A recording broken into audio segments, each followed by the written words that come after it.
be beautiful. It was opened in 1922, and it always leaked, and it was a problem. It's called the Great Reflecting Pool, between the Washington Monument and the Lincoln Memorial. And right in between is almost 2,500 feet long. I could show you, it would be like the tallest building in the world laid on its side, and the building wouldn't reach it. And today it gets completed. The pool gets completed at 4 o'clock, and the water will start to flow in, and it won't leak because it's done properly. And it's going to be beautiful. It's going to be American flag blue. It's the color we picked. And I think it'll be something amazing. It's never worked. A great concept that never worked because it always leaked. They used stone originally, and the stone leaks because it's got a lot of crevices. And we have a very special material that we used, and we'll do this for a tiny fraction.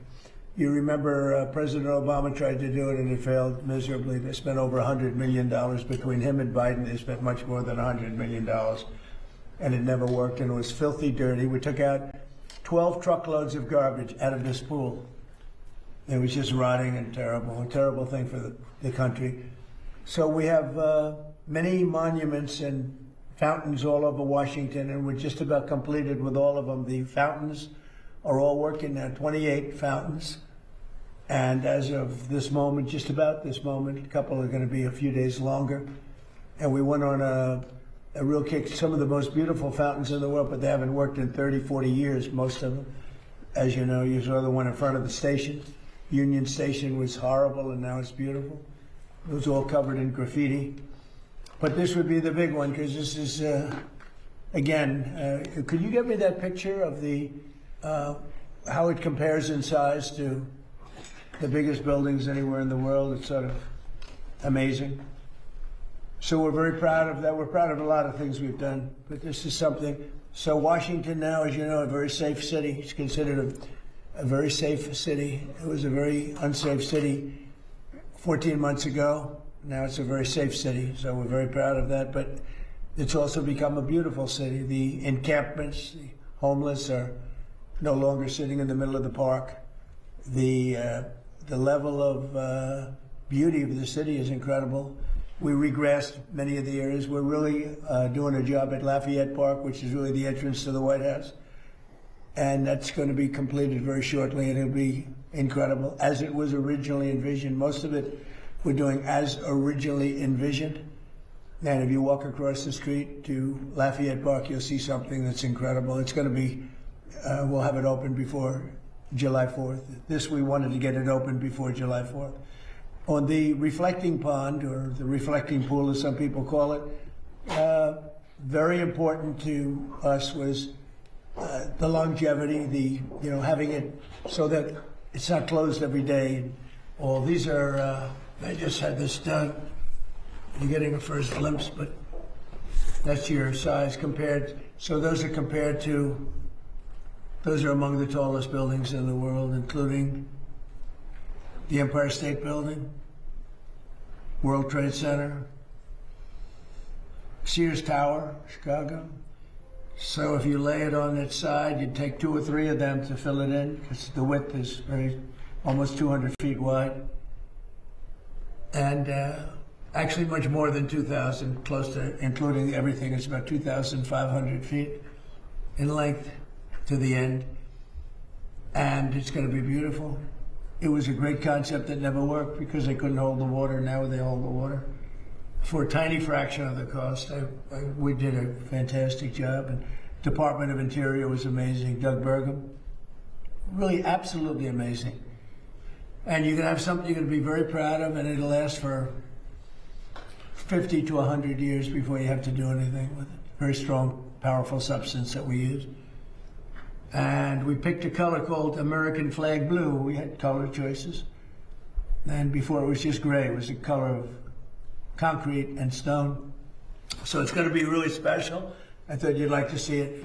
And the work ends on the pool. We also did a lot more than we anticipated. We did all of the sidewalks outside of the pool where people walk or they stand. That's where Martin Luther King made his great speech. with 1 million people. I had the same amount of people. Actually, I had a little bit tighter. It was a little bit tighter. They said he had 1 million people, and I had 25,000 people. And yet, if you look at the picture of comparison, the exact same location, the exact same pool, except now the pool's clean. It was filthy dirty then. But it was amazing because that was my first glimpse into politics. I made a speech and I had it. More people, in other words, you put the picture side by side, which we have, and they said I had 25,000, he had 1 million, but I had more people. They were tighter. My people were tighter. But these are minor details. That's what I said. Well, wait a minute, there's something wrong.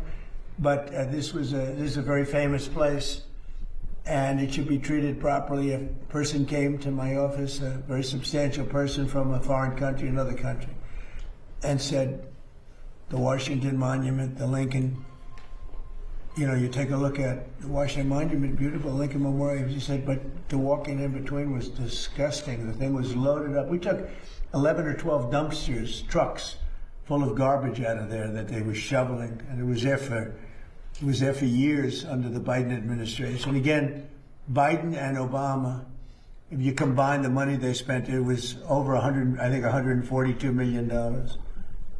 And they got nothing as usual. So I'm very proud of it. Maybe I shouldn't say that before it opens. Maybe I'll open it. It'll look like a sieve, but it's not going to be. I'm very good at building things and constructing things.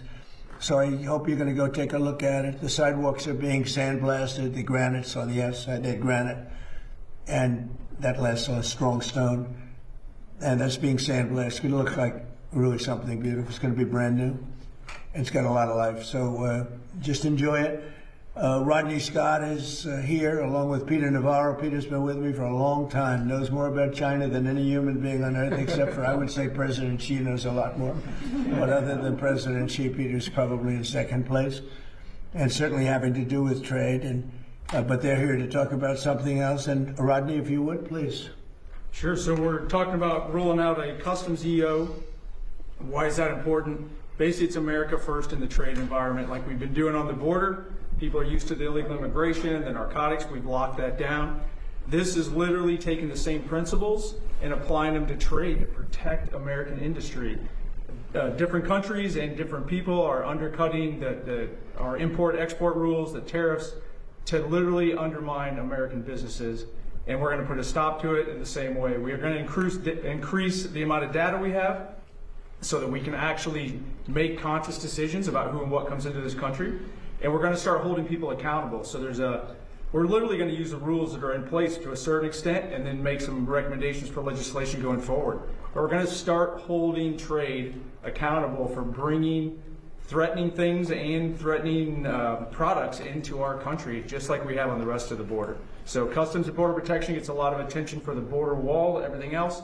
This is going to be basically the equivalent in the trade environment. And sir, you did a miracle when you came in. You shut that border down in a matter of days to what has been a flood of millions of illegal aliens. And a secure America is a safe America. What we're going to do here, the EO you're going to sign, that's about a $20 to $30 billion a year EO you're going to get, because we are going to crack down with this detective border that CBP is putting in innovatively. We're going to crack down on the fentanyl. We're going to crack down on the unhealthy products, the counterfeits, and all the tariff evaders. So this is a message to the world today. When you sign this, there's nowhere to run, nowhere to hide, and this is what Donald Trump does. He secures our borders, and not just physically, but in terms of trade. The new customs border is going to be awesome. Thank you. Thank you, Peter. We had millions of people pouring through our border. And when I got here, and it happened twice, but the first time was a lot easier because it wasn't nearly as bad as this. But in 2016, we had a bad border, really a bad border. And pretty quickly, we made it very good. We started the wall. I built over 1,000 miles of wall. Without that, you could have never done it, no matter how good you do. The wall has been, remember the Democrats I call them. But the Democrats said the wall doesn't do anything. They said, no, walls work. Two things, everything else is obsolete. It gets obsolete quickly. Two things, wheels and walls. They've been here for a long time. A wheel and a wall, you'll always have. Other things, Your computer's going to be obsolete about 2 days after you buy it. But wheels and walls, they work. And we built an incredible wall that stretches more than 1,000. Think of it, 1,000 miles. And without that, we would not be as successful. Actually, we're building now additional areas because we need some additional wall in certain areas. But we had millions of people, 25 million people. I think it's more than that, but 25 million people came in during the Biden years, the Biden disasters. And we stopped that. We stopped it down to 0.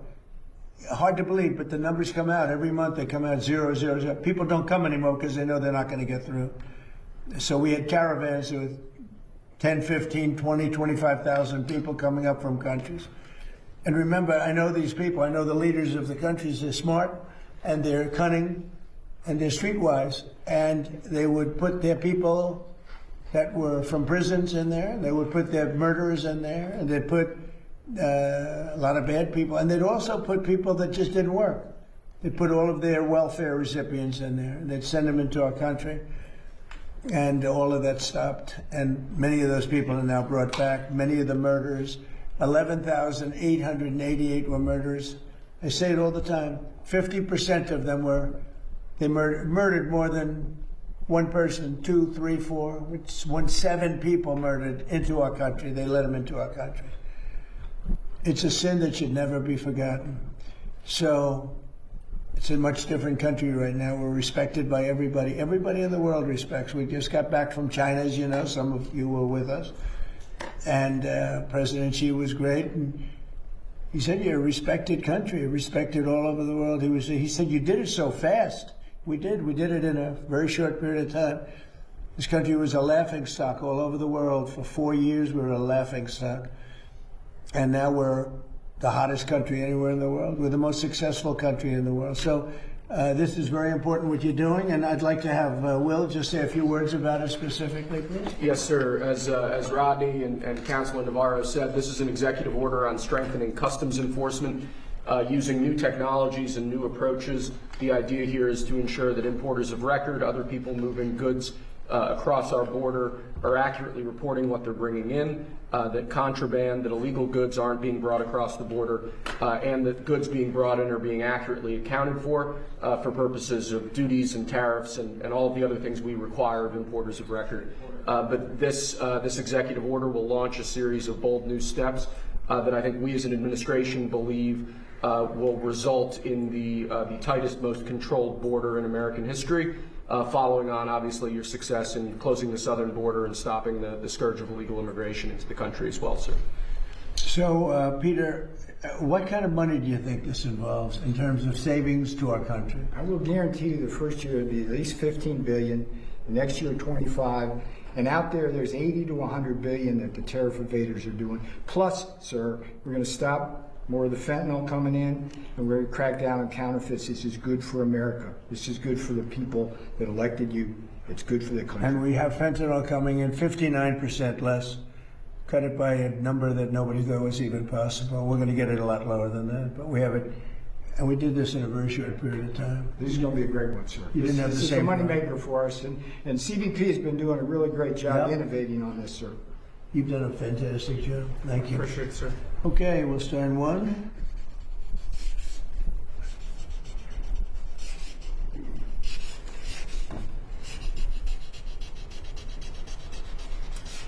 Oh, that's a good one. That's a nice one.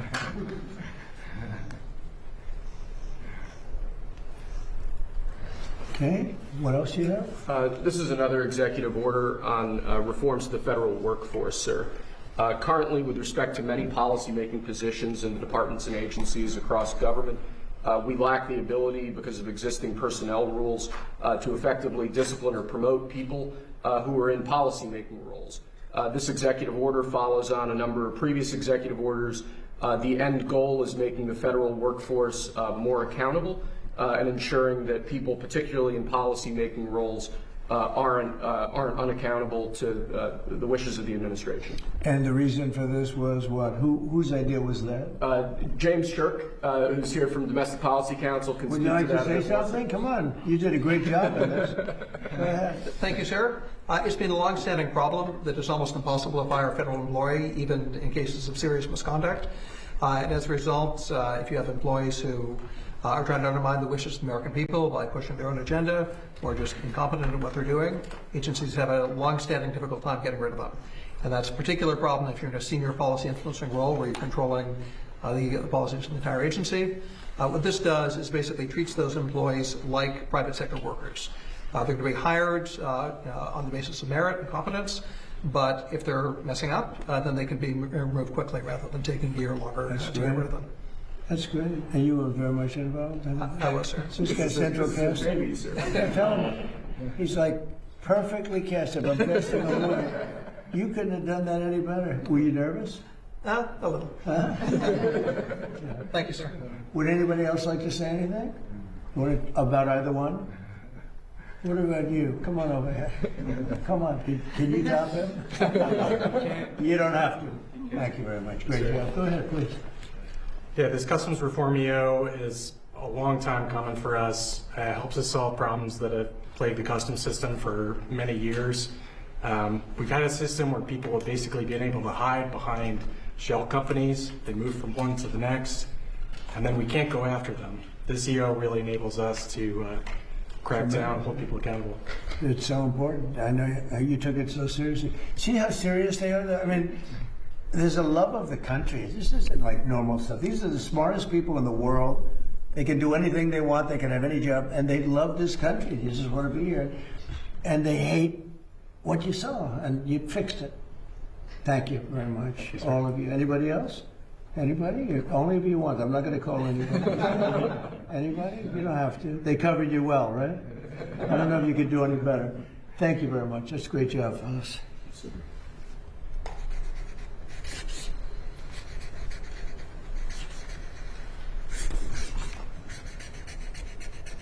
It's a big one. Okay, thank you. Pulitzer Prize winner over there. I got the great Pulitzer Prize winner. Okay, thank you very much. That's great. Thank you, Mr. President. Do you have any questions on this? Thank you, Peter. Mr. President, given Iran's attacks on Kuwait, this latest attack on Kuwait, is the ceasefire with Iran still on?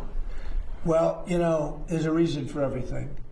And we hit them pretty hard the night before, and actually last night. And when it was explained to me, I said, all right, so we'll do that. But we've been hitting them pretty hard, a little bit. So there is a reason for certain things, and there's usually a reason that sometimes makes sense. But they did something, not a big deal. We got it. We nipped it in the bud very quickly, as we do. We're the greatest military in the world. But some people would say they were slightly provoked because we took a strong action for a different reason. So they were reciprocating. Yep. Can you explain? I hear the negotiation itself has gone very well, actually. Very well. Mr. President, It could happen. I mean, if it happens, and it might not happen, you know, who knows? But if it happens, it could happen like over the weekend. How do you define yesterday- ceasefire? How do you define ceasefire? Pretty much the way it is. It's a different part of the world. You know, I'd say in that part of the world, ceasefire is when you're shooting in a more moderate manner. Yesterday you signed. It's not bad, but it's true. I mean, it's a ceasefire there is much different than a ceasefire in other parts of the world. Yeah. Mr. President, can you explain why you decided to drop the anti-weaponization fund? So I love it. I think it's so important. People were, this is a victim right here, but not only a victim, he was also a student of it. What happened to great people, great American people, the way they were victimized, the way they were savaged. You have suicides, they killed themselves, they went bankrupt, they were weaponized by the Biden administration, by a bunch of thugs, including Obama people. And like nobody's probably ever been. I mean, I can think of maybe 2 instances in this country where they've had it to somewhere that extent. I'm not even sure if it was so much. They were put in jail for long periods of time. They were accused of things that never happened. They had prosecutors that were radical lunatics. and their lives were destroyed. And frankly, we had a lawsuit that against us on the weaponization, where the judge, a radical left judge, ruled against it. And we'll see how that all works out. But a radical left judge ruled against it. But these people, their lives have been destroyed. Their families have been destroyed, many of them. I'm not just talking about a few people, many of them. I'm one of them. They raided my house, Mar-a-Lago. That never happened. Nobody ever thought of a thing like that. It turned out that it was a total fake. Everything about it was fake and corrupt. We have all the information. You know, the good advantage to sitting here is we can get information that you wouldn't get by what we have and what we are going to be showing over the coming weeks and months. You're not even going to believe. Some of you will believe it, like CNN will believe it because they knew what was going on. They're crooked as hell. CNN's a very corrupt organization, but with a corrupt reporter standing right there. Never smiles. She never smiles. She's a young, beautiful woman, never smiles. I never see a smile off her face. I see her standing there with hatred in her eyes, like she has hatred because we have borders, because we have a strong military, because we cut our taxes, because we do things that everybody wanted, and then we win our election in a massive landslide. We win 87% of the counties in this country. Nobody's ever heard of a thing like that. And that's because we're doing the right job. And we took a detour down to Iran because we can't let Iran have a nuclear weapon under any circumstances. We can't let that happen. So the reporters should be happy. They shouldn't be unhappy. They should be very happy. Because you know what we're doing? We're saving our country. Yes. Yes, two questions, one on Iran and then one on your birthday. Okay. We will. The first one is, are you concerned at all that the IRGC could sabotage any potential deal? And then the second one is, you have a birthday coming up. I won't say which number, but it's a big birthday. So you're going to blow out some candles on a cake, hopefully. What are your wishes that you'd like to see accomplished for the next year for the United States and your presidency? Well, I'll go in your order. Anything can happen, you know, when you're dealing with Iran, but when you're dealing with other countries. But that's a very volatile part of the world, probably the most volatile part of the world. The people are volatile. The leadership, you see what's going on. We've gone through 3 teams of leadership. It's been we're military. There's never been a military like what we have. We could go another 2-3 weeks and just wipe everybody out. I'd rather not do that. Very easy to do. They're ready to do it. They want to do it. They want to do it. But if we can get something down in writing which will accomplish the same thing without killing everybody, I'd like to do that. Most of my people, I think, would like to do that. Some people wouldn't, but most of them would. But we had to take a detour as far as wishes for, and I'm very proud of that detour, you know. By the way, just to finish off on that, we had the strongest stock market in history, and I said we have no choice, we have to do it. I knew it would affect it, but I was very happily surprised when I saw that today we hit another stock market high. I mean, we have the highest stock market in history with a military conflict going on, or a war. Some people call it war, some people call it a military. It's not a big thing for us.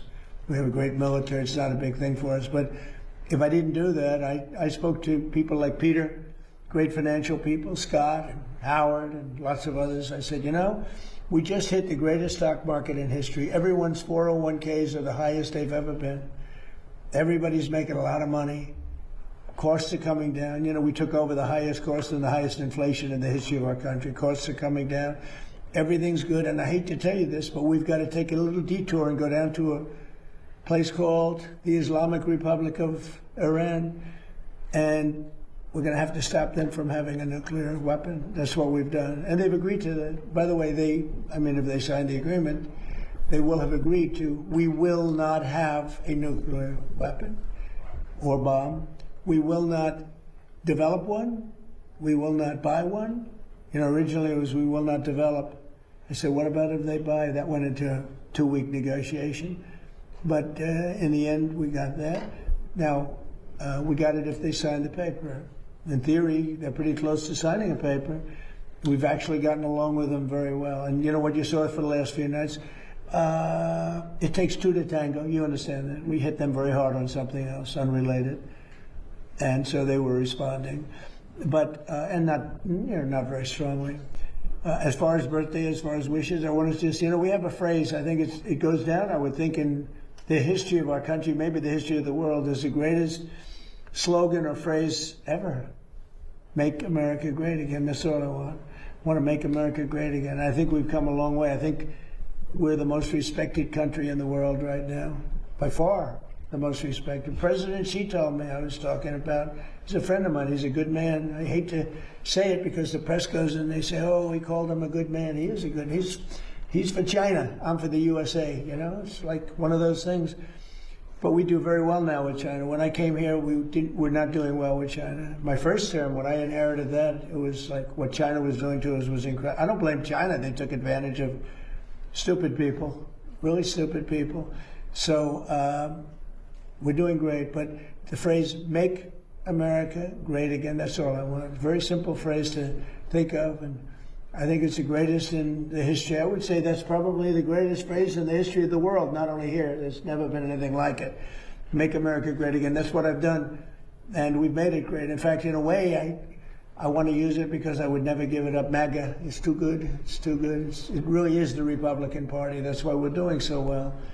That's why we, if you look at the Republican Party from before I came till now, this is a much different party. It's a much bigger party. We have many, many more people.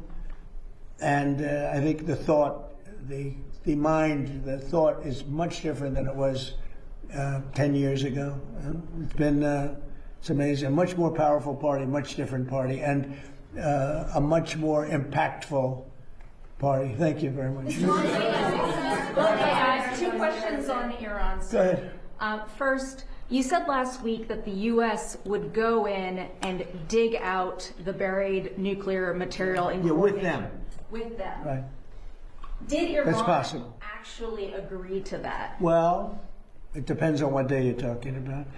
They did agree, and then sometimes they agreed. Well, that's what I'm saying. That's one of the things we talk about. It's very overrated. I'm the one that overrated it. I thought, to me, it was important. To other people, it's not important because those beautiful B-2 right here, the B-2 bombers, they obliterated. When CNN said maybe it was an obliteration, they knew, before the pilots even came back home, before anybody saw the site. But then the Atomic Energy Commission went, they said it was obliterated. That stuff is buried underneath a mountain that virtually collapsed. It's very, very hard to get it. But nevertheless, I want to get it. We're the only ones, us and probably China are the only 2 countries that have the equipment where you can do that. So, I want to get it. We have, at different times, they've changed their mind a couple of times. But as it stands now, we will go in at some time in the not too distant future. It's very safe down there. We have, with Space Force, we have cameras. Every angle of those 3 sites are being watched at all times. If anybody went there, we'll see exactly what's happening, and we'll blow it up a little bit further. But as far as getting it, the B-2 bombers did a job like nobody's ever seen. In the night, with no moon, dead darkness, at 1 o'clock in the morning or so, they dropped those bombs, the biggest, just about as big a bomb as you can ever find, and it went down air chutes. It was hard to believe that they can do the technology. It followed a beam right into the air chutes, exploded.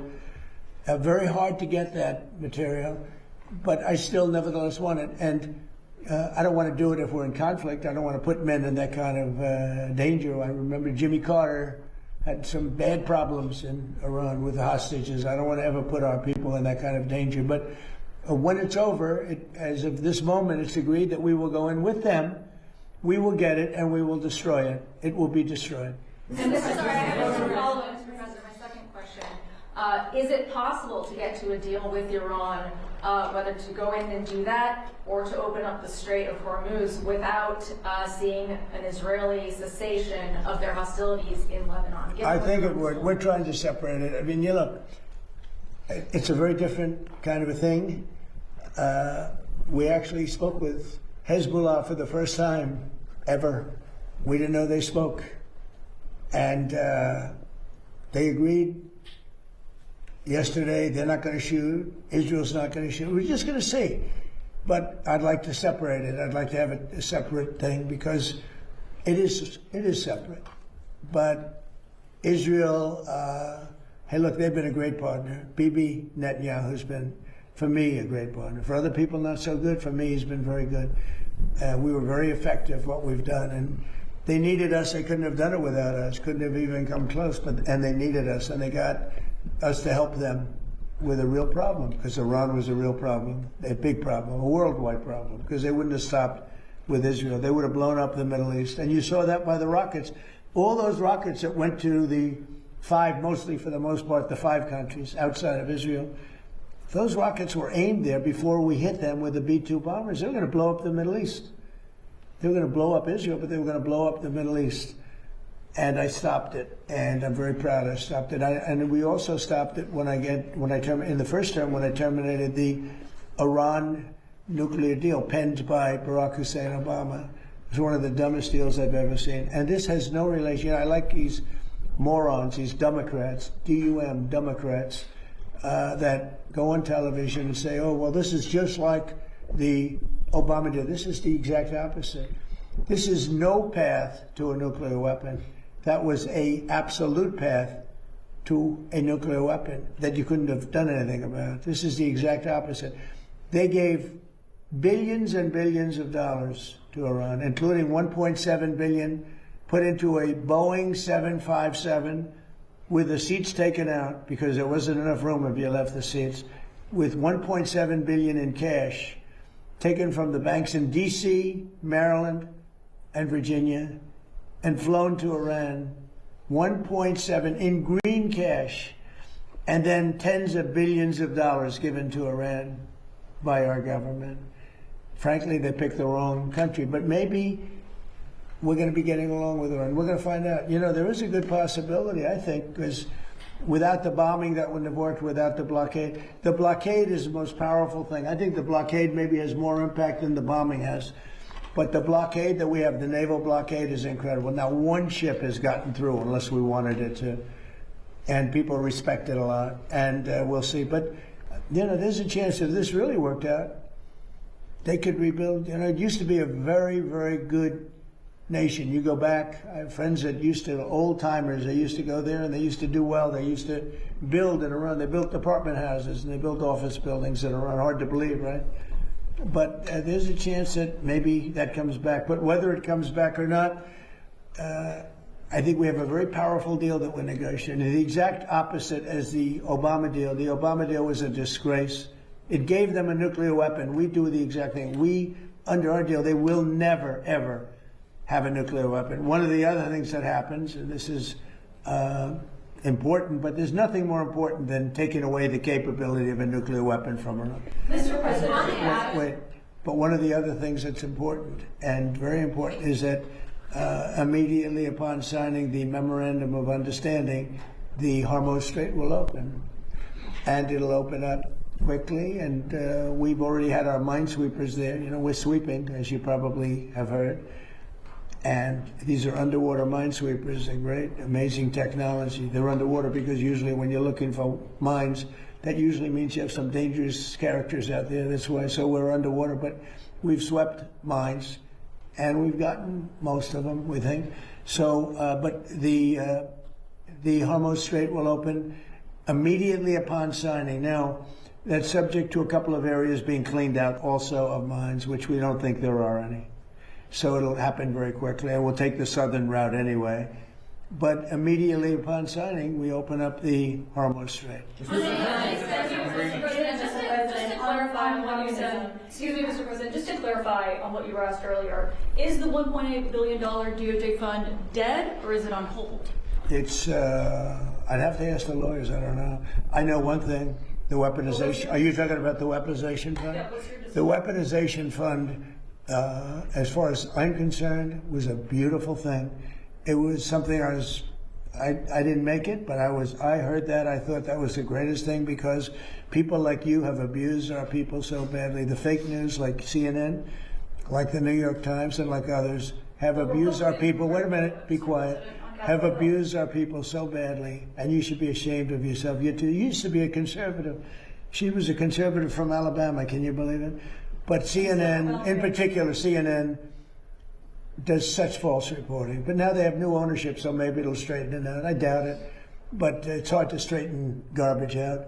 But CNN has abused, and others have abused so badly. People, these are people that are great people that were destroyed. Their families have been destroyed. Many suicides. They committed suicide. People that went there with love. They went there with love. You know, when I made that speech early in the day, tremendous crowd. I hate to say because they'll say, oh, I was wrong on the number, but I believe it's the largest crowd I've ever spoken to by twice. The biggest crowd, I think, bigger than the inaugurations, bigger than anything. And there was so much love and friendship. It was the most amazing thing. People were crying. They were like, wait a minute, let me finish. And those people have been abused by you and by others and by the politicians, by the Democrats. They're dumb people. They want to have open borders. They want to have transgender mutilization of your children. They want to have men playing in women's sports. They want to have high taxes. They turned down, you know, they fought us on the tax bill, and they fought us because they want people to pay high taxes because they're crazy. There's something wrong with them. There's something wrong with you. It's a shame. Yeah, go ahead, Liz. Thank you so much. On communism, today you have some stern words on communism. I just wrote that. Did you like it? Did you think it was well written? Well, certainly very meaningful to Americans. Well, I'd read it. Do you want to read it? Do you have it? You could read it. It's untruth. I just wrote it.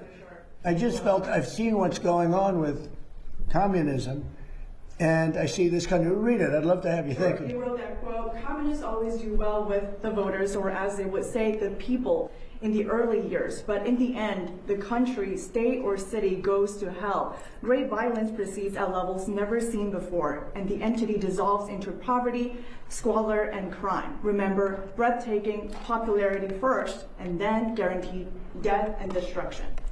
Well, you see it happening with New York. You see it happening with Los Angeles and parts of California. And it's so easy, you know. I'd be the greatest in the world. Nobody would be as good as me. I'd give away everything. I could be the greatest. I would sell them. You're going to get free rent. You're going to get free houses. You're going to get free food. You're going to get free everything. But eventually that ends. And it leads to death, destruction, and squalor 100% of the time. When I watched New York, and you know, I liked him very much. He stood right here, and he's been in the office a couple of times. The mayor of New York. I think he's a very nice person, and I don't know, he's a smart guy. I don't understand why he thinks it's okay for all these companies that pay hundreds of millions of dollars in taxes a year to leave. Because you're not going to have any tax base, and you're going to end up in hunger and squalor and death and destruction. I would be better than him if I wanted to go that route. Ladies and gentlemen, you no longer pay rent. You no longer have to pay interest on your mortgage. In fact, I'll end your mortgage. I'm going to cut everything. You're no longer going to have to pay for food. I'm going to give you a grocery store, and I'm going to give you free food. You're no longer going to have, you're going to have the greatest life ever.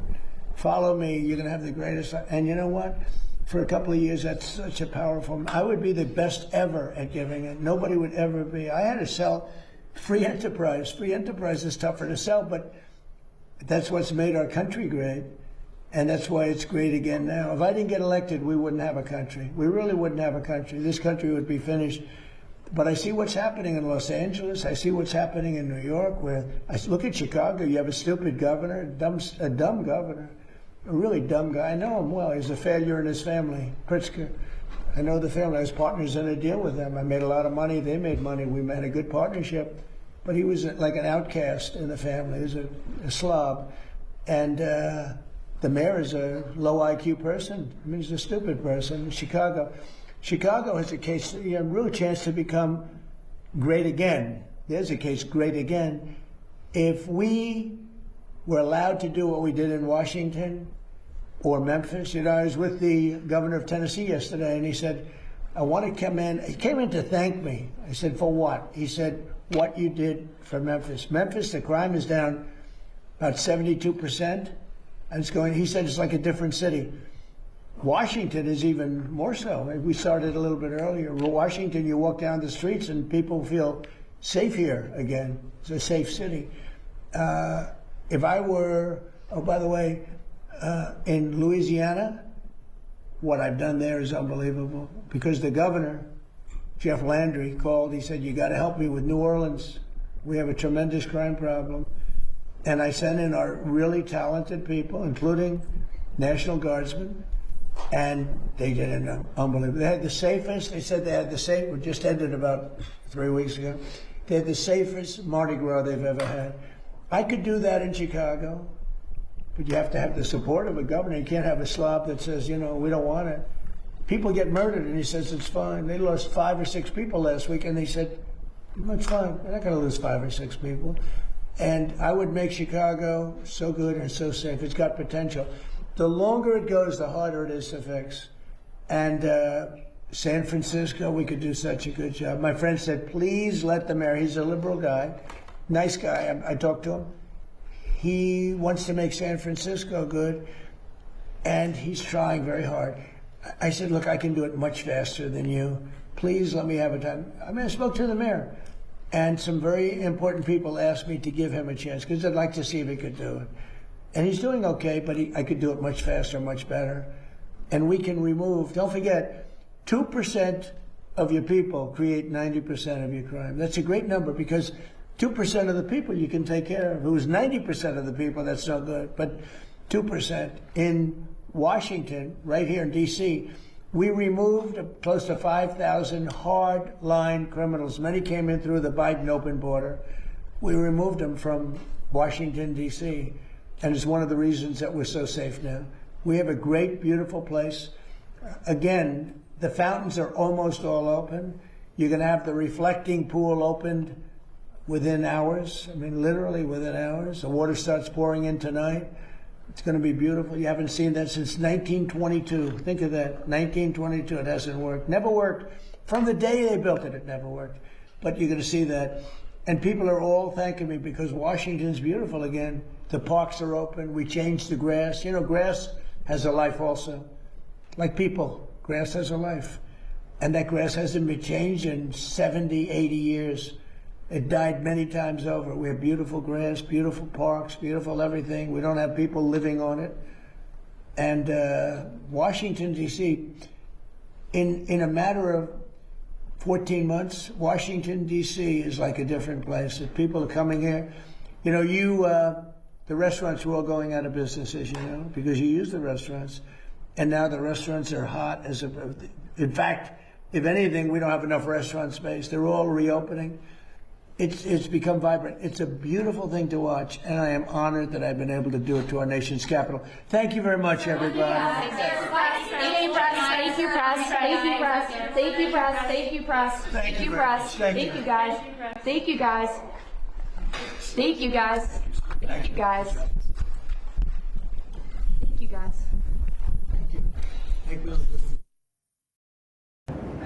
Hello, everybody. So we had incredible job numbers today. You saw that. And we have good everything, good numbers, but the job numbers just came out and they were fantastic. Far better than even anticipated. They anticipated pretty good, but they had no idea it was going to be that. And unfortunately, we're in a world where for the last 15 years or so, when you have good numbers, the market goes down. When you have bad numbers, the market goes up because too much emphasis is placed on inflation. And you don't have to have inflation by having growth. And we have great growth, and that doesn't mean inflation. In fact, it can be anti-inflation growth. So I hope the market starts to learn that when you have good numbers, the market should go up, not down. Question? Sorry. Go ahead. Given those job numbers, do you think the Fed should cut rates at its next meeting? And do you think new chair Kevin Warsh can... Well, I'm going to let Kevin make that decision. I'd like to see lower interest rates because each point, think of this, is $600 billion. Okay. So, You said yesterday you're reviewing some candidates for the permanent director of national intelligence. Who's under consideration? I have 5 interviews, and we'll have a very good person watching things, Bill Pulte. But I have 5 interviews. So cutting rates, so just getting back here, you save hundreds of millions of dollars when you take 1 point off. Hundreds of millions of dollars. 2 points, you save double hundreds of millions of dollars. And so I therefore, from that standpoint. But someday we're going to have to go back to the old theory. But we're doing so good. We have more auto plants being built than we've ever had. We have more plants being built than we've ever. All these numbers are good. But when the numbers are good, we should be allowed to grow, not to stymie the growth. And we had a Fed chair that didn't understand that. Financial markets now pricing in a cut actually for the October meeting. Well, I would like to see that, but I leave that up. Look, I have a very talented guy. I leave it up to Kevin. But I've always said, and I've said it for years, when you have a country that's doing well, the market should go up. The market should. And the reason they go down is if it's doing well, people say, oh, we have to stop inflation.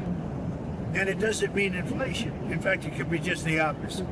So the height before the midterm elections mean that they were going to hike? Remember that we save $600 billion every point. Why do you want people to cut the? Say it? Why do you want people to cut the office of the director of national intelligence? And how long is he going to be in that role? Depends on how long it takes to get somebody approved. He'll do a very good job. He'll watch it closely, but Bill Pulte is very good. He's very talented. Done a great job at Fannie Mae, Freddie Mac. The value there is close to $1 trillion. We built a value that's incredible. So he's done a very good job in that. He'll do a good job. He's watching for during this time period. And you wanted to cut the number of people working there? I wouldn't mind. I've heard that's way too high for way too long. Yeah, I wouldn't mind. If he cut, I wouldn't mind that. Artificial intelligence, are you considering the possibility of the U.S. government taking stakes in some AI companies? Well, something. I did it with Intel. So I made a deal on Intel. I made for the country $50 billion. We took a stake in Intel. It was given to us by our helping. I said, look, we'll help you, but you have to give us 10% of the company. That was Intel just 9 months ago. And as I think we made about $50 billion on that deal. Would you want to do it? I did a very good job. I should be a stockbroker. Mr. President, yes, sir. I'm going to change the subject if you don't mind. Did you get a chance to watch Game 1 of the NBA Finals? What'd you think? I did. Well, I'll be going to Game 3. I guess it's Game 3 on Monday. I thought it was amazing. I think the Knicks have an amazing team. The way they played started off slow, and it just got stronger and stronger. Wemby looks like he's going to be a great player, but they really played well, I thought. Quick follow-up. Did you see Wemby crossing his arms during the U.S. national anthem? Did you have any thoughts on that? I did not see that. Is that what he did? He did, yes. What did he mean by that? Nobody asked him. Well, I guess you have to ask him. Well, who's your favorite Knick? Well, Brunson's fantastic. Towns is fantastic. We just have a great team. What do you think that the game you're going to, the cheapest price for the Game 3 you're going to is $8,000? Everyday Americans can't afford these sports. Well, I know, but they can watch it on television. It's sort of semi-free to watch it on television, but it's the way life goes. You have some, and now if the team wasn't a big success, you could go very easily. So, you can do that too, but that's the way life is. They've had great success. And don't forget, they've suffered also losses, and they've suffered during the bad time. Now they have a good time. They have a team that's amazing. I don't think they've lost a playoff game, right?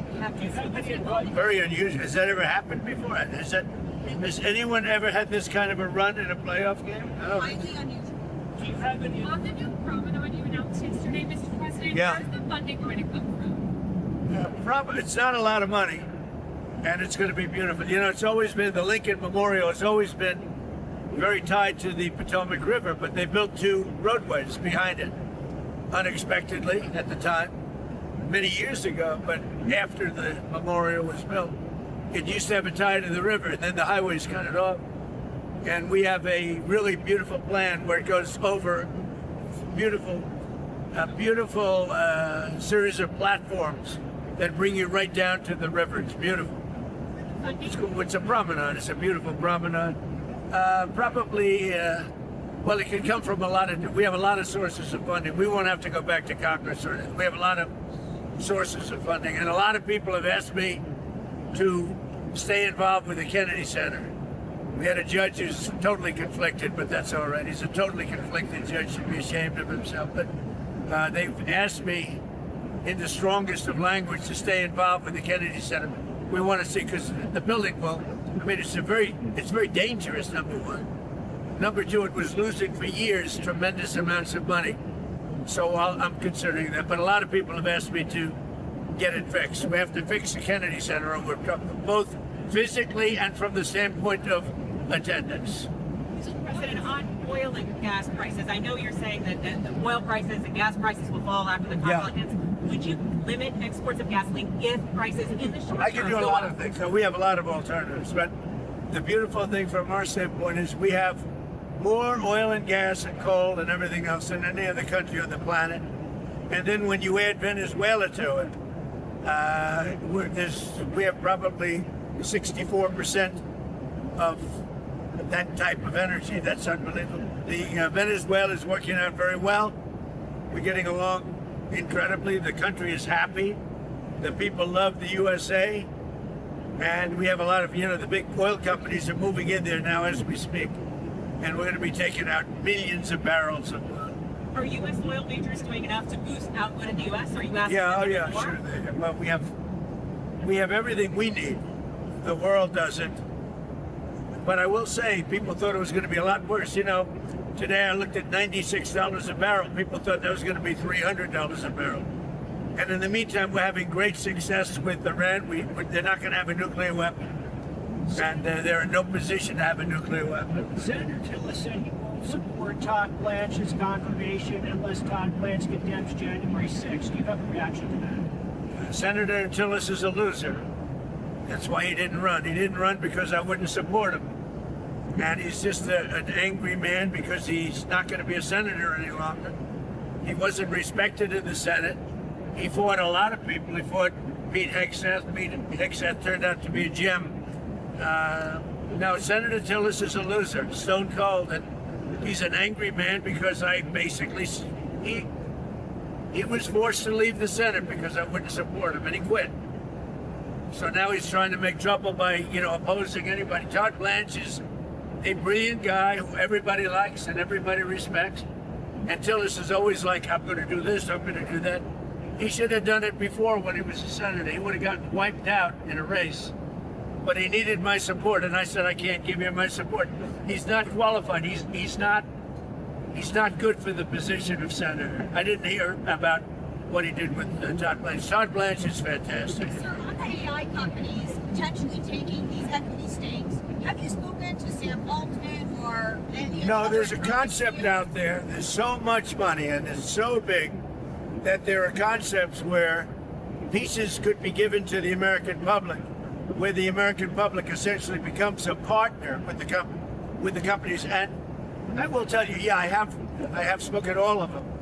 There's something very interesting about it, where it almost becomes a partnership with the American public. And we'll look into that. We are looking. I actually have a meeting scheduled in the very near future with, did you know that, with all of the companies, and we're talking about it, where the American people can benefit from the success of AI. And by doing that, they're going to like it better. Because we're leading China, we're leading everybody in the world with AI, and we want to keep it that way. It's probably the biggest industry maybe that we've ever seen. Which companies in the meeting? All of them. All the big ones, yeah. All the big ones. They're all coming to the White House probably next week. Is the idea that that would be dividends for the Americans? I don't know. We're going to see. We're going to see. It's like you make them a partnership in this revolution. It would be a beautiful thing, and it would make them rich. Senator Bernie Sanders proposed this 50% managed public-private partnership. Well, I've been talking about it for the last year. But is it odd to be kind of on the same page with Senator Sanders? No, actually, when Bernie Sanders was taken advantage of with Hillary Clinton, and he lost in the primaries. A lot of people think he didn't lose. He had two of them, right? He lost then, and he lost the second time with Biden. But when Bernie Sanders lost, you know that I got many of his people. They voted for me. Because we are on an economic plan, as far as economics is concerned, we have certain things that aren't that far apart. People are surprised. But many of you, if you'll take a look, many of the people that voted for Bernie Sanders, when he was no longer there to vote for, they went to me. I picked up a tremendous amount of his voters. Oil searches for how much oil have you gotten through the strait with the help of naval escorts? And are you directing U.S. forces to guide those ships through the strait, more tankers through the strait? A lot. I don't want to say how many, but a lot. A lot of oil is coming into our country. A lot of oil is coming into the world that people don't even know about. And that's why it's at $97 a barrel instead of $300 a barrel. And when that whole thing is straightened out, it shouldn't take long. One way or the other, it's going to get done. And when it's all straightened out, you're going to have oil prices drop down to maybe even lower than they were. And you've heard me say this, I was in Iowa, and for a gallon of gasoline, it was at $1.85. That was 3.5 months ago. Last year, the FBI reopened its investigation into the cocaine found in the White House during the Biden administration. Have you been briefed on where that investigation stands? No, but I might ask about it. I might ask. You mean in the shelves where they found the cocaine, actually? Now, I might ask about it. Sorry. Have you made a decision on the arms sales to Taiwan that could have been $2 billion? We're looking at that, yeah. Are you We're still planning to talk to Taiwan's president about it? I'll always talk to him, but we're looking at it. What was your reaction to John Bolton agreeing to plead guilty in classified documents? Well, I was never much of a fan of John Bolton. I never thought he was a smart person. And he was a radical right in terms of war, not in terms of other things. He wanted to go to war with anybody that opened their mouth, anybody that talked. And I used him for a purpose. You know, he was involved with Bush and he created a lot of problems. But he always wanted to kill people in war. And that was okay for me as long as I didn't listen to him, which I never did. He's a bad guy, John Bolton. He's a dirty guy, and we caught him. You know, we caught him. And, you know, he wrote a book. You look at all the information he took. I mean, if you look at that case, it's a great honor to have helped from the standpoint of encouragement. I looked at John Bolton as somebody that was a very dishonest guy and not a smart guy. And I guess he's paying the price for certainly being dishonest. You mentioned the Kennedy Center, sir. How do you want to be involved moving forward? Well, the same way it is. I'm the chairman. So we'll just keep it going. Somebody has to do it. It loses a lot of money. It has for years. It's lost hundreds of millions of dollars for years. And yet it's something you have to keep going. You know, it's the arts. They all lose money. Carnegie Hall, you take a look at all of that kind of thing loses. So they really, everybody, they want me to say very badly. So we're gonna take a look at You also mentioned Fannie Mae. it. The judge really hurt the Kennedy Center because he slowed down. We were gonna, you know, we're gonna spend a lot of money on fixing it and making it, bringing it back to health. And the judge really made it very hard to do that. But I'm gonna look at his ruling on that. But we have to bring it back physically. We have to bring it back, and we have to bring it back in other ways. So we'll take a good look at it. You mentioned Fannie Mae and Freddie Mac. Yeah. With Pulte's move over as now acting DNI, is an IPO off the table? No, it's not. We're thinking about an IPO for that. It's not a rush, but we've created a. You know, I could have sold that for literally less than 10% in my first term. I was offered. A lot of people were offering me money to me, meaning the country, to buy Fannie Mae, Freddie Mac, as you know. And it suffered tremendous hardship. And then we built it back. And I could have sold it in my first term for 1/10 of what it's worth now, and I didn't want to do it. Now I think we would consider an IPO. Yeah. And he would stay at, he would potentially... No, he'd be there. No, he's staying there. So who are the people you're talking to for DNI? Can you give us I'm looking at 5 different people, all very good, all people that you know very well, all people that do that kind of thing, and they're very respected people. Mr. President, what do you think about Major League Baseball owners pushing for a salary cap? Do you think it's time for baseball to have a salary cap? Don't they sort of have one? Don't they? No, it's a luxury tax threshold, but the teams that have the money are willing to spend it. Well, if you don't have a salary cap, you don't have a sport because they can't help themselves. You know, in sports, they can't help themselves. Football has a salary cap. Every major professional league except Major League Baseball in America. They should have done it a long time ago. I know so much about sports. They should have done it a long time ago. We're trying to help save college sports because they got some rulings that really essentially destroyed college sports. And we're working with Randy Levine and Nick Saban and some great people on trying to save it because it's so horrible. What do you think could happen if this NIL just gets completely out of control and nobody checks it? Well, I think what's going to happen if you don't have what they're trying to do now, that's sort of a cap in a certain way. If you don't have that, you really have a problem at not only college sports, colleges, where you see where Penn State lost $500 million, where a certain school that I like very much in Florida, they lose $400 or $500 million. You can't have that. Nobody can afford that because they go crazy. That's why when you say Major League Baseball, it's shocking, frankly, that they didn't put a cap on many years ago. They had a chance to do a cap and they blew it. Describe Ukraine. Now that Zelensky has proposed a face-to-face meeting with Zelensky, do you still want them to go first before the U.S. gets involved in talks? Well, I don't mind. I mean, it's let them deal. I'm the one that got them to this position. And I think that's going to get worked out. I think we're getting close to where Russia and Ukraine should have.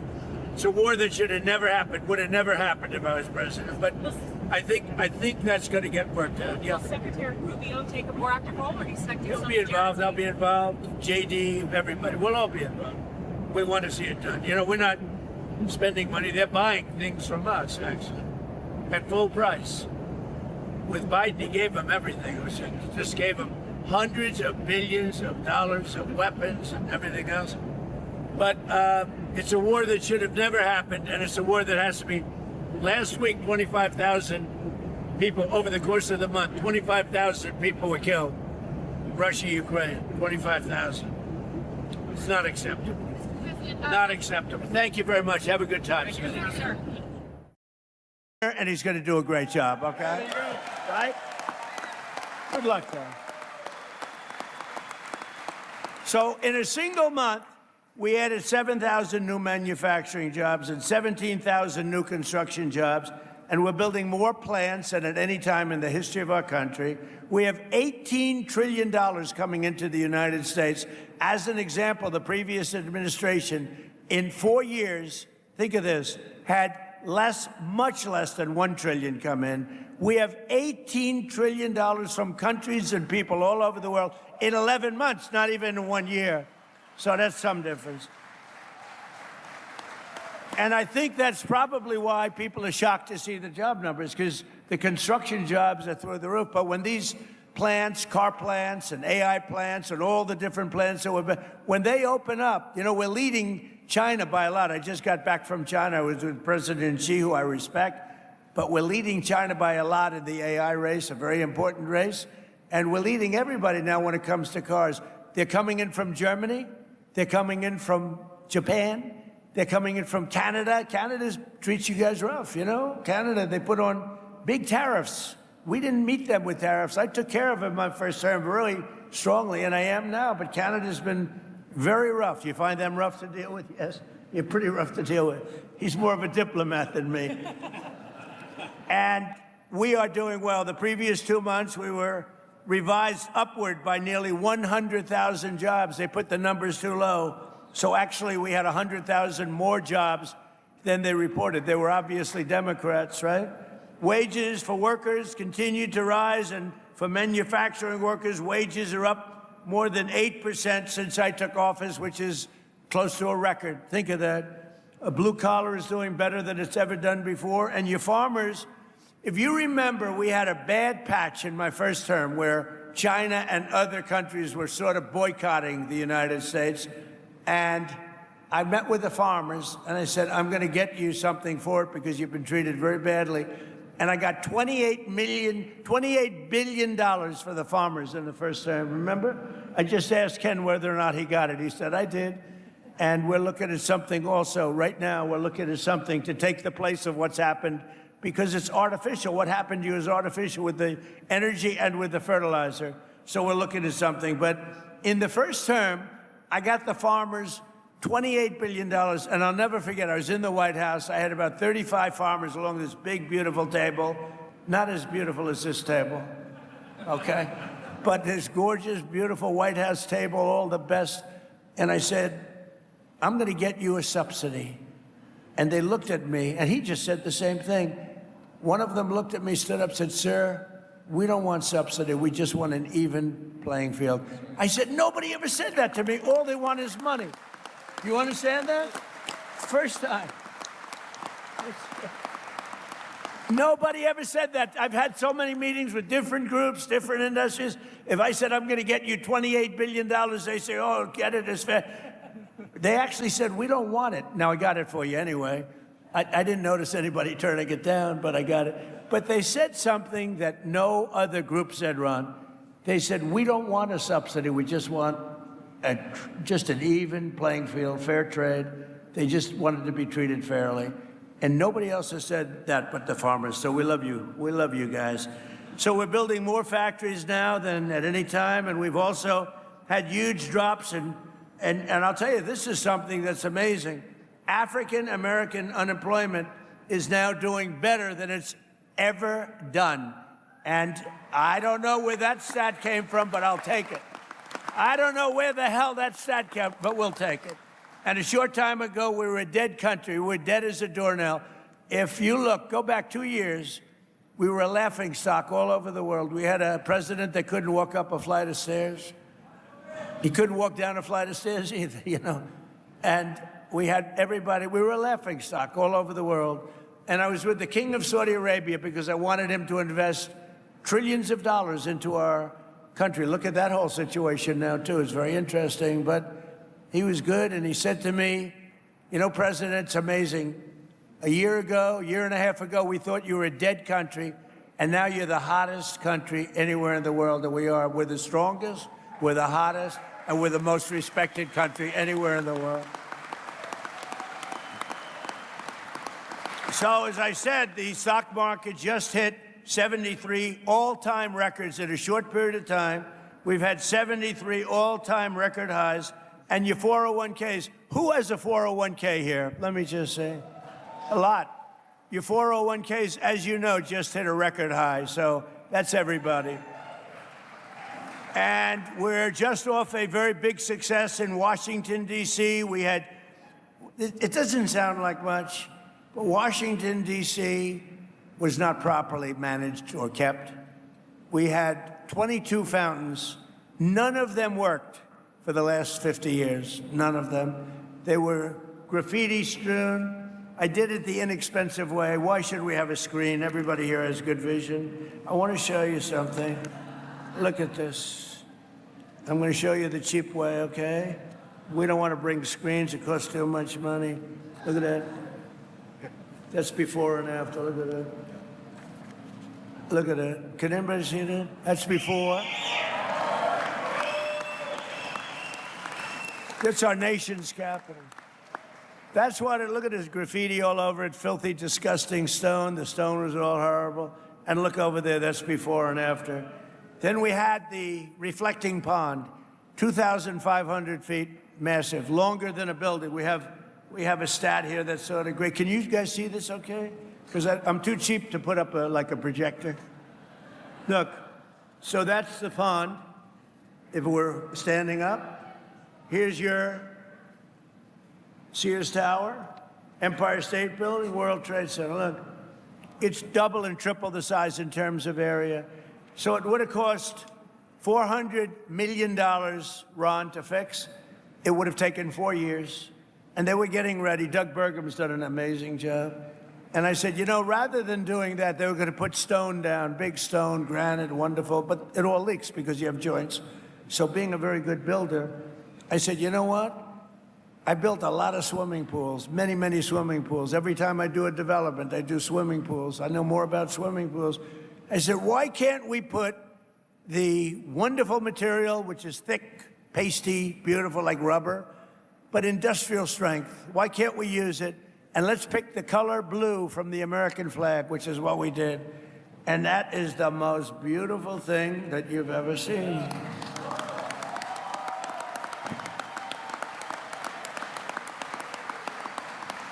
And look at that. I mean, look at that. It just opened yesterday. We just opened it. So there was going to take 4 years, 400 million. It took really about a month. Okay, it was going to. Can you imagine Washington between Lincoln? Think of Washington, D.C., between the Lincoln Memorial and the Washington. Just think about this. You know that beautiful spire in honor of the great George Washington and the beautiful Lincoln Memorial. So between there, thousands of feet long. It was built in 1922, and to be honest, it never really worked. It leaked like a sieve because it was stone and concrete. So I took over the project. Now, Barack Hussein Obama, have you heard of him? Barack Hussein Obama spent, and Joe Biden, Sleepy Joe, they spent a total of about $150 million trying to fix it. They never got it opened. It never worked. It was terrible, disgusting. It was garbage-ridden. And I said to my pool guy, I said, take a look at it. And he said, well, sir, we can do it. We'll get industrial strength. And I used some guys, not him, I used some guys, but he gave me some good ideas because he's a pro. You know, they got very upset when I sent my pool person. I said, who else am I going to send? So I sent him over, and we sprayed it and put down beautiful, like a pool coating. It'll last maybe 50 to 100 years. So here's the thing, 400 million versus like 10 million. 4 years versus a month. Can you imagine? Can you imagine? And the difference is, look, here's your Lincoln Memorial. You have the Washington Monument and the Lincoln Memorial. Look at that. Beautiful. Look at how that reflects. It's like a mirror. Off beautiful, clean water. They had like garbage. Barack Obama wanted to save money, so he took the water out of the Potomac. That didn't work out too well. A lot of things were coming out of that river into this spot. It wasn't good. So we just think of it. So like a month of this work, we actually added to it. We did the sidewalks because once we did this, we had to do the rest because it looked so good. But think of it, 400 million versus like 10 million bucks for a better job. 4 years versus a month for a better job. We have many things like that. I talk about that all the time. We do a lot of things like that. So we're very proud of Washington. We had 22 fountains that didn't work. All of the fountains, not one fountain in Washington worked. Out of the 22 fountains, they're all looking beautiful, just like the one I showed you. And now they're clean, they're beautiful, there's no graffiti. Washington, D.C. is a safe city. It was a very unsafe city a year and a half ago. And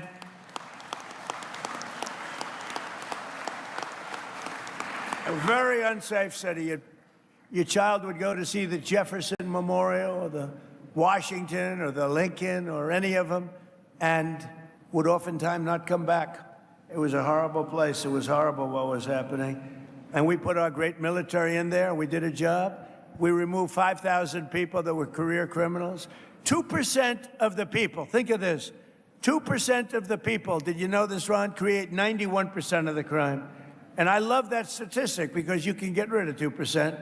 And we took them out. We brought them back to where they came from. They came in, many of them came in through Sleepy Joe's open border policy, one of the craziest policies I've ever heard. So we saved a lot of money. And you go to Washington, D.C., new grass. People say they don't even recognize it. We did that all in a little bit more than a year. And even I said, I mean, it's amazing. But maybe the biggest thing is we don't have, it's considered now a very, very safe city. And you can go there and you're going to be 100% perfect. We had the restaurants were all closing, and now they're opening up. They don't have enough restaurants anymore. It's a beautiful thing to see. Every day, my administration is fighting to protect and defend the jobs and livelihood of our great farmers. I love our farmers, our growers, agricultural producers, ranchers from coast to coast. Under the last administration, Biden and the radical left Democrats in Congress crushed farmers with brutal restrictions, crippled you with the worst inflation. So the Biden administration had the worst inflation in the history of our country. They say 49 years, 48 years, but whether you say 48 or forever, I think it was forever. We had the worst inflation we've ever had, and think of that, and failed to negotiate even a single new trade deal for our farmers. They didn't negotiate one new trade deal for our farmers. I just made a great deal. I came back from President Xi, and he's buying billions and billions of dollars worth of soybeans and other things, and you're seeing that starting to kick in.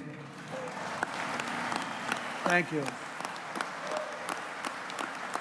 So by contrast, in my first year back in the Oval Office, average farm incomes for agricultural producers in our country have skyrocketed by more than 20%.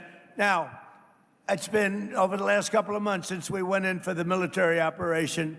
You've seen fertilizer go up and you've seen energy go up. It's going to come down to where it was or lower.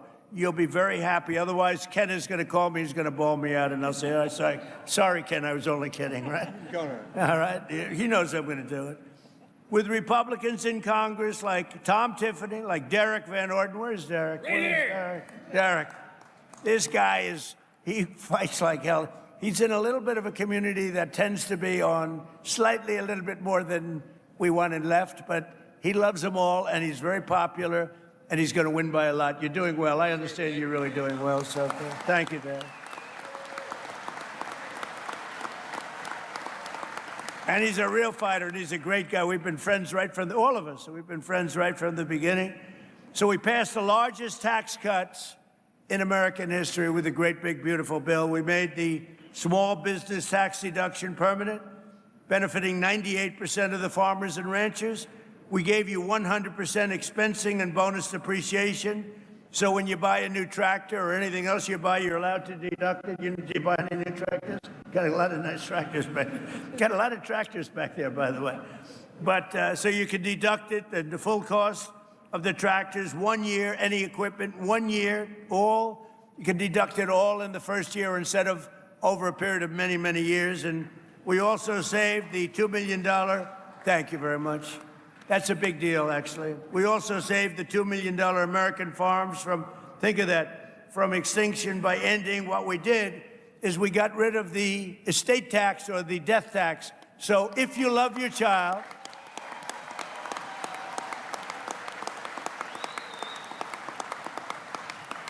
if you love your child, if you don't love your child, then don't worry about it. Doesn't make any difference. Does anybody not love your child in the audience? No, but if you have a farm like this, someday it's going to come the time, right? And I met your boys, and he loves his boys. I know that because he started clapping for that last statement about no death tax. And he was clapping. He didn't clap for anything else. That means you love your boys. So, boys, I just found out your father loves you. But think of it. And I was seeing this in my first term. We did it in my first term. We did it now. We extended it out. So you have no estate tax, or no, we call it the death tax on a farm or a small business. Now, I saw it myself. You have a way of life that sometimes you're land rich and cash poor, sometimes you're lots of different conditions, but people that are on farms love being on farms. You wouldn't trade my life. You wouldn't want my life. Believe me, you don't want it. Your life is much better than my life.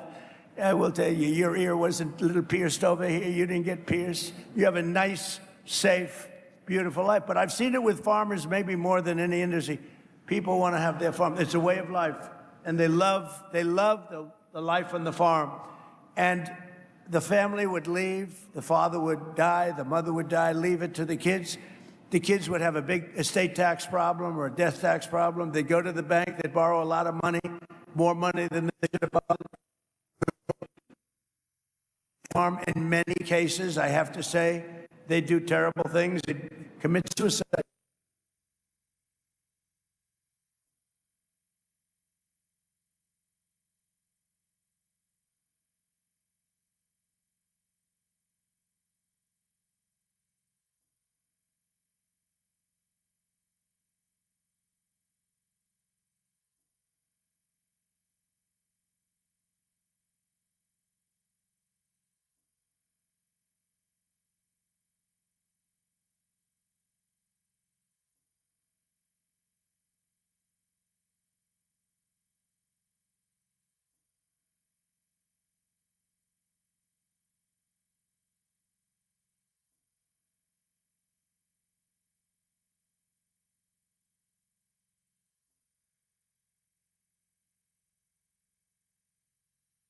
these things that we have done. And Tom, Tiffany, I have to say, you were so helpful. And Derek, what the job you've done with me and helping to get it passed. And let me tell you, that man is a senator. He loves the farmers and he loves your state.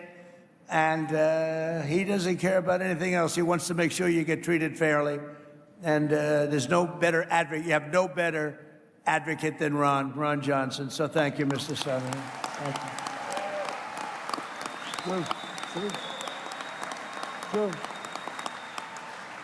And he'll be a hell of a governor. I know the guy, he'll drive you crazy. He'll be calling me, President, you got to send more money to Wisconsin. Leave me alone, all right? He'll do well, too. Thank you.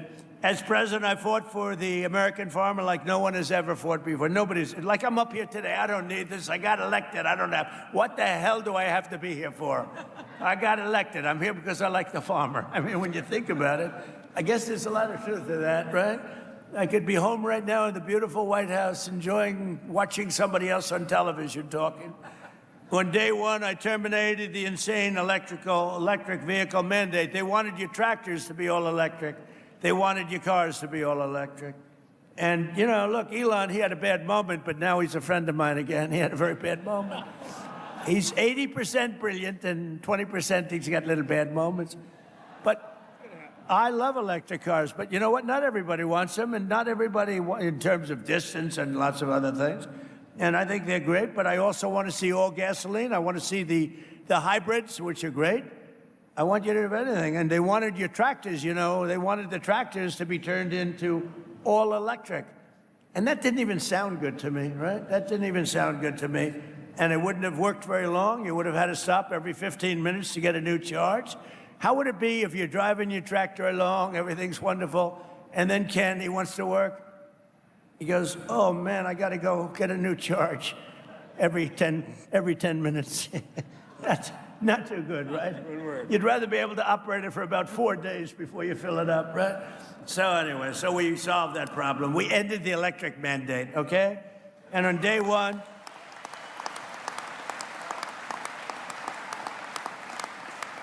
and one of the other reasons this would have gutted the ethanol industry. Do we have fans here of the ethanol industry? Okay. Because if they got in, they will end the ethanol industry in one swoop, so you better remember that. And we eliminated all unnecessary restrictions on sales of E15, and I've made it clear that we're going to go E15 all year round, and I think it's something that you want, right? So what, you like that? Are you happy with that? Are you happy? Absolutely. So they put a lot of these guys, that's all they talked about, E15. They were driving me crazy. They called me, can we talk about E15? How about something else, right? Tom Tiffany would call, can we talk about E15? But anyway, but you got your wish, fellas, okay?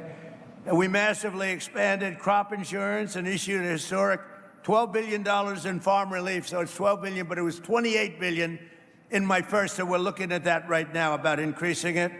And to stop major equipment manufacturers from restricting you from fixing your own farm equipment, we gave you the right to repair. Do you like it? The right to repair.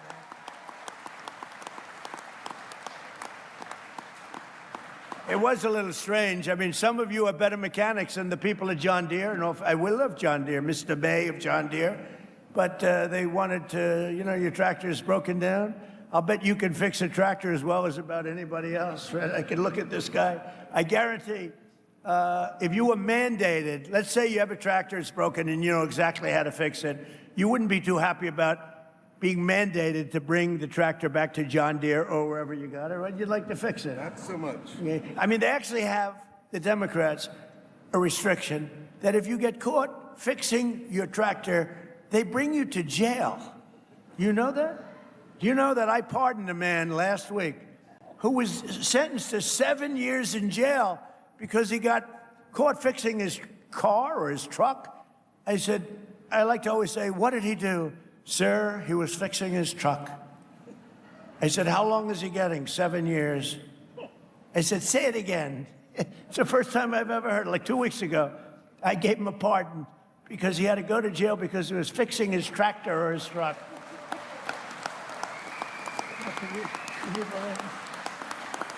So I promise, Ken, if you ever get caught fixing your tractor or truck, I will give you a pardon, okay?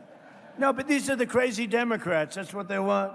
I terminated the ridiculous so-called diesel exhaust fluid requirement. Does that mean anything to you? Big, right? Yeah. Joe is happy, so I want to keep him happy just in case he gets violent.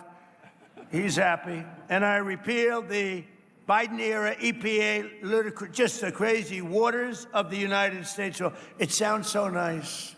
It's the worst rule that you've ever had. Waters of the, how could it be nicer? What a beautiful title. It was like taking your land away from you. It was horrible. And I totally repealed it. And there are some people, you know, when I did that repeal, I had a lot of farmers and contractors, builders, house builders, in my office. And I announced the repeal in front of them. I signed it. And these are tough guys. In fact, they look like him, just smaller. And who isn't smaller? I think everybody's smaller. But no, they look like Joe.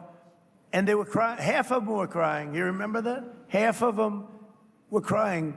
I said, why are you crying? What's the big deal? He said, you gave us back our life. They actually had their life taken away. They couldn't touch their land. If they even touched it, they were in violation. They also would go to jail. That was the crazy environmental nonsense that we're all putting up with, which has largely ended. Perhaps most importantly, with our historic trade deals, I've dramatically expanded exports of American meat, poultry, soybeans, biofuels, and of course, Wisconsin dairy, the best, right? That's right.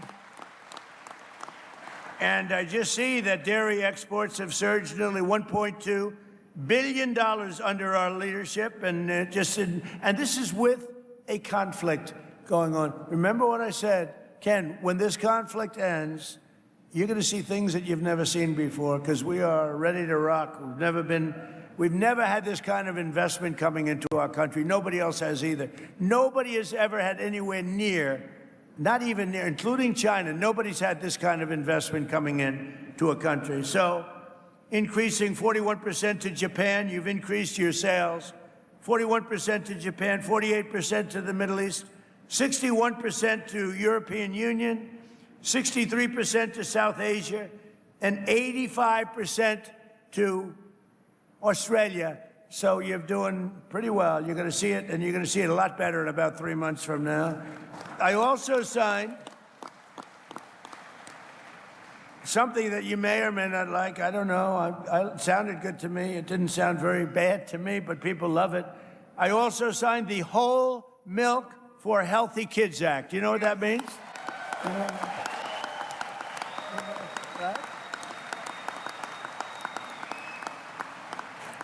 That was another one. I had a big signing at the White House. We had some people that have been fighting for that for years. I called Ron. I said, Ron, what's to fight for? I mean, it just sounds good. And it's just better. It's healthy. I like it. I drank it. I don't know. It gets harder to get it. Now we have it. So that, you know, it's totally opened up now for the kids, and it's great for anybody. And now we're working with Congress to quickly pass the new Farm Bill. We're very well into it. We got some great approvals, the hardest approvals, and I think we're very well on our way to getting the Farm Bill finished and approved. And just to finish up, with the help of the farmers like those here, today we're also helping bring down grocery prices for hardworking Americans, and they're coming down very rapidly. Remember, I inherited these prices. I didn't start. My prices were great. They rigged the election. When I turned, the election was totally rigged. It was a rigged election, just like they're rigging the election right now, it looks like in California. Can you imagine? It's 4 days, and they still aren't even close to telling you who won. You know why? Because they're rigging the election, that's why. 4 days. You know, in Spain, they had it like, I'm not a big fan of Spain, to be honest with you. It's gone very far left. But they had an election. All the votes were in. Similar size to the state of California, a little larger actually, and every vote was in by 10 o'clock in the evening and counted. You're going to be waiting weeks to get these votes. It's corrupt. Somebody said it's incompetent. I said, no, just the opposite. It's unbelievably competent if you happen to be a Democrat politician, because with their policies, the only way they can get elected is to cheat. And when you look at an election, not even relatively a big election, for one state, for one city, for Los Angeles, They're nowhere close to counting the votes. But you look at what's happening. It's getting tighter and tighter and tighter. And the people that were supposed to win, bad things are happening. It's a crooked state. We have crooked third world elections in a lot of our states, and we should pass our Save America Act.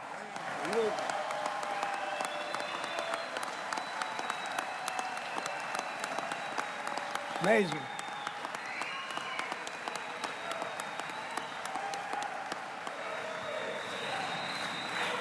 And that'll really stop it too. That'll stop it. You know, that's where you have voter ID. It's where you have birth of, you know, your citizenship. You have to prove your citizenship. I think that sounds good. And also, you know, I added a couple in there. Also, the ballots, the voting, the mail-in ballots, so crooked. They send millions of ballots out all over the place. If you're a Democrat, sometimes you get 6 or 7. If you're a Republican, you have to call up, where are my ballots? It's such a crooked deal with third world country. But I added 2 things. No men playing in women's sports.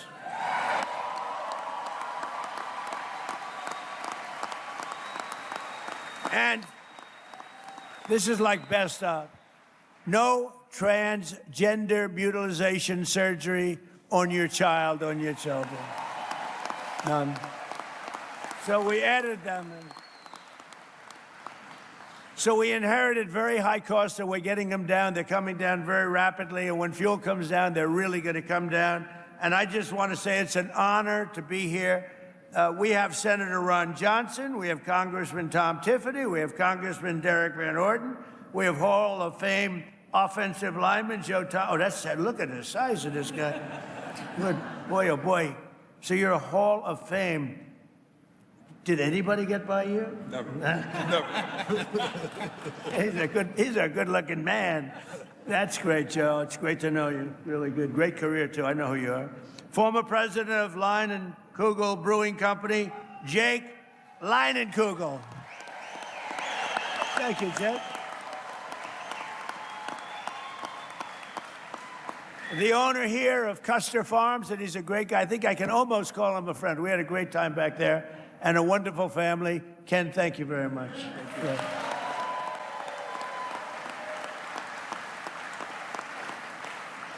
And a fantastic dairy farmer, Jamie Witzpalek. Where is Jamie? Jamie? Hi, Jamie. Thank you. And finally, 2-time gold medal winner in speed skating in this year's Winter Olympics, Jordan Stolz. Where the hell is he? Whoa. Oh. That's pretty good. Whoa. Stand up. Stand up. Yeah. USA. USA. USA. USA. USA. USA. USA. USA.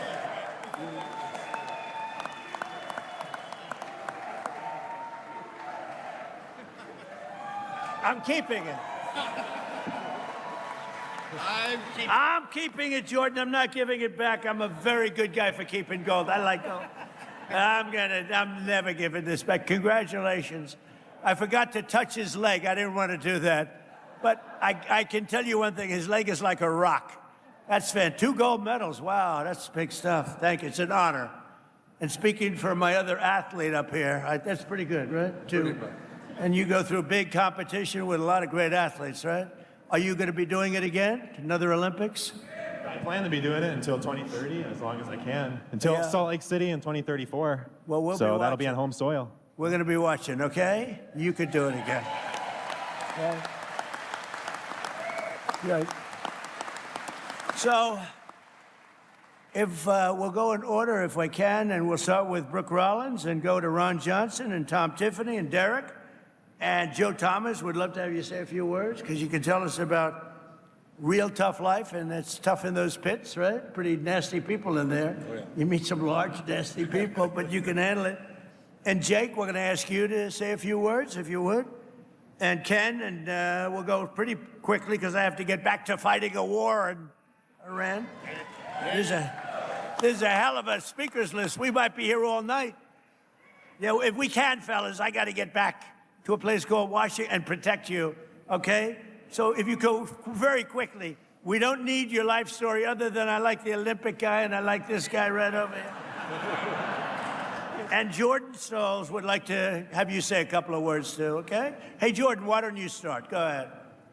Well, first I want to thank you to all the farmers who are here, and I don't think people really understand how much you guys make a difference in the country. I mean, you guys are the backbone of the nation, and for me, myself, personally, I try and eat as clean as possible, and you know, a lot of steak, a lot of dairy, and you know, you guys are the backbone of Wisconsin, so I just want to say thank you to all the farmers and everybody who could make it here today, and of course, to the president. That's great. Thank you, Jordan.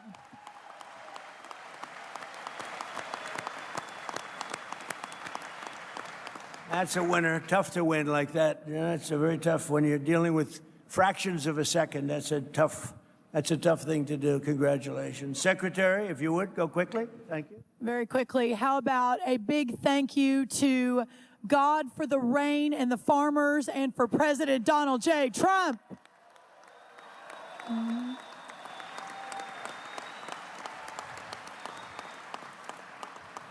President Trump mentioned that when he came back into office, we inherited an almost $50 billion agricultural trade deficit, meaning under sleepy Joe Biden, not one new trade deal was struck, and we lost $50 billion of market access around the world for you, our great farmers. But in just a little over 1 year, 19 new trade deals have been struck.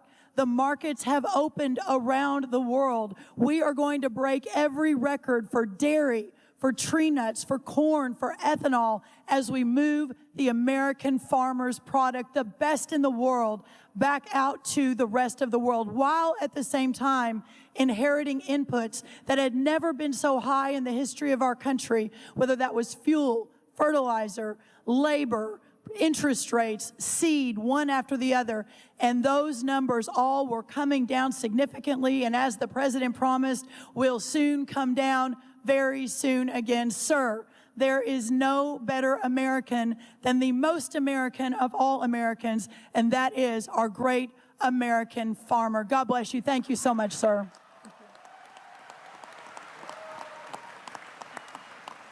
Ron Johnson, please. Mr. President, welcome to Wisconsin again.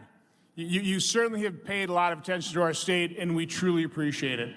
Like you, I met with these great farmers backstage, and you nailed it. They love farming. This right now is a third-generation farm, hopefully pass on to fourth.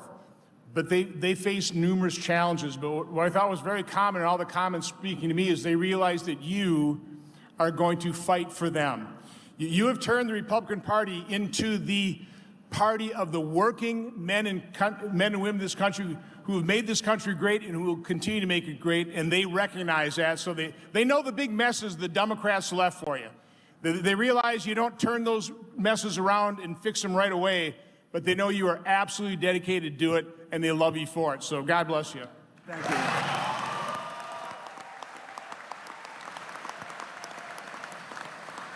So your next governor, hopefully your next governor, Tom Tiffany, please, Tom. Mr. President, where we sit here today, I grew up about 30 miles from here on a dairy farm, milking cows with my brothers and sisters. I want to thank you for signing that bill, whole milk for healthy kids. There's no reason kids can't have whole milk in our schools. Thank you very much for that. And I also want to thank you, and I want to thank the Secretary of Agriculture, because you've stood up for forestry. We are now once again managing our forests here in America that have been left in decline for 3 decades. You are doing good things on that front. And the final thing that I want to say to you, that gentleman to your right was the impetus 6 years ago when I came into the Congress of the United States, showing what a disaster it was to convert our beautiful, productive farmland in Wisconsin and across America into intermittent sources of power like wind and solar. He was the impetus behind me talking to you about that. Remember July 2nd last year when we had that meeting in the White House? This is what we talked about, and it has led to higher utility rates, and it has led to the destruction of our farmland. We're not going to allow that to happen here in the state of Wisconsin.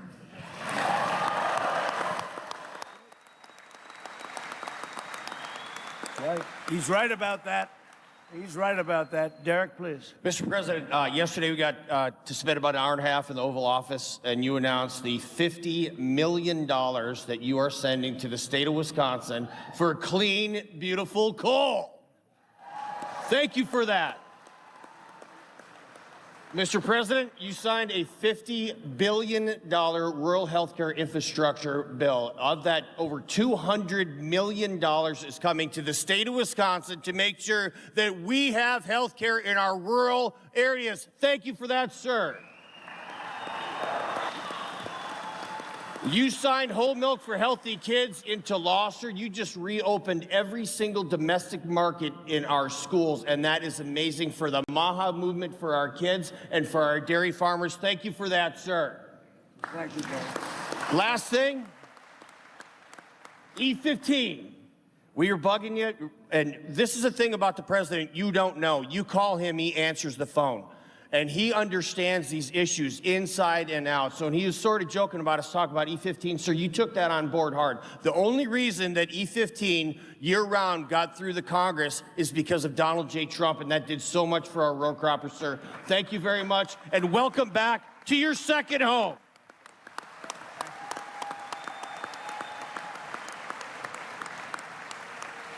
So, Joe, great football player. I would tell you one of the truly greats, Hall of Famer. Thank you. Thanks, Mr. President. Joe Thomas, Hall of Fame Farms, Muscoda, Wisconsin. You should come visit. It's beautiful. I got to pump Secretary Rollins' tires a little bit for the Small Processors Action Plan, because as a farm-to-table beef producer like myself, we see one of the biggest bottlenecks in our country is the lack of small packing and processing plants.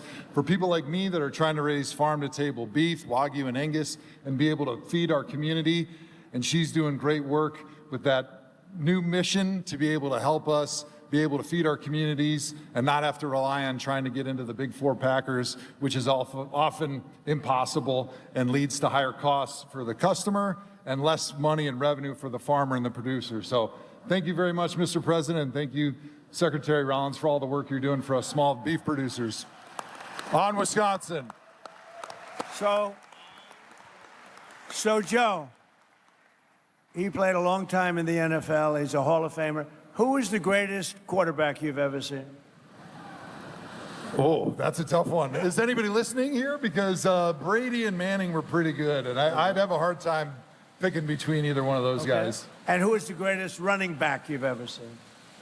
I never got to see him in person, but Jim Brown or Barry Sanders are my two. Okay, good. For football fans, got to keep it.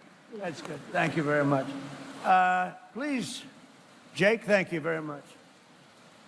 Mr. President, thank you very much for coming to Wisconsin. As we all said, I want to just say, without the American farmers, we as a company would not be able to brew beer. In fact, out of all the thousands of breweries across America, you supply the most important ingredients here in the USA: barley, malt, wheat, and we use some corn.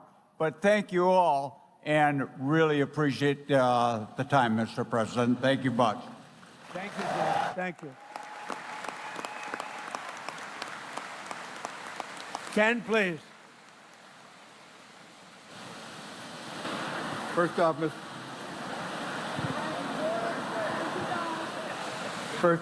President, it's an honor and a blessing to have you here. We are, there isn't the sound on the roof is a blessing. We American farmers risk a lot and count on God's blessing, and our forefathers in this country understood that. That's what makes us great, is God's blessing. And I thank you for being who you are, the integrity that you hold, doing what you say you're going to do. You make the right decisions for America. They aren't popular. Thank you. And we as farmers have lost, as Secretary Rollins talked, a tremendous amount of our trade And that's all we need is we can compete with anybody in the world. We need fair trade. Yep, we lost a lot during that last administration. We're bringing it back. We're bringing it back. Jamie, please. Thank you. Thank you, Mr. President. So I want to say, as a dairy farmer and a mom, I don't know why it's doing that. Let's go a little bit further back. Yep. As a dairy farmer and a mom, I see how important it is for these policies to be put in place, not only for the families that are growing the food, but for the people who are consuming it every day. I was so excited to witness the signing of the Whole Milk Healthy Kids Act. I didn't even know what to think because in reality, it was common sense to me why we don't have those options for our children in the schools. Whole milk provides essential nutrients that our kids need for bone growth, muscle growth, and brain development. So I was really excited to be part of that. And as our dad always said, drink milk, it does a body good. That still stands true to this day. So thank you, President Trump and Senator Rollins. Thank you.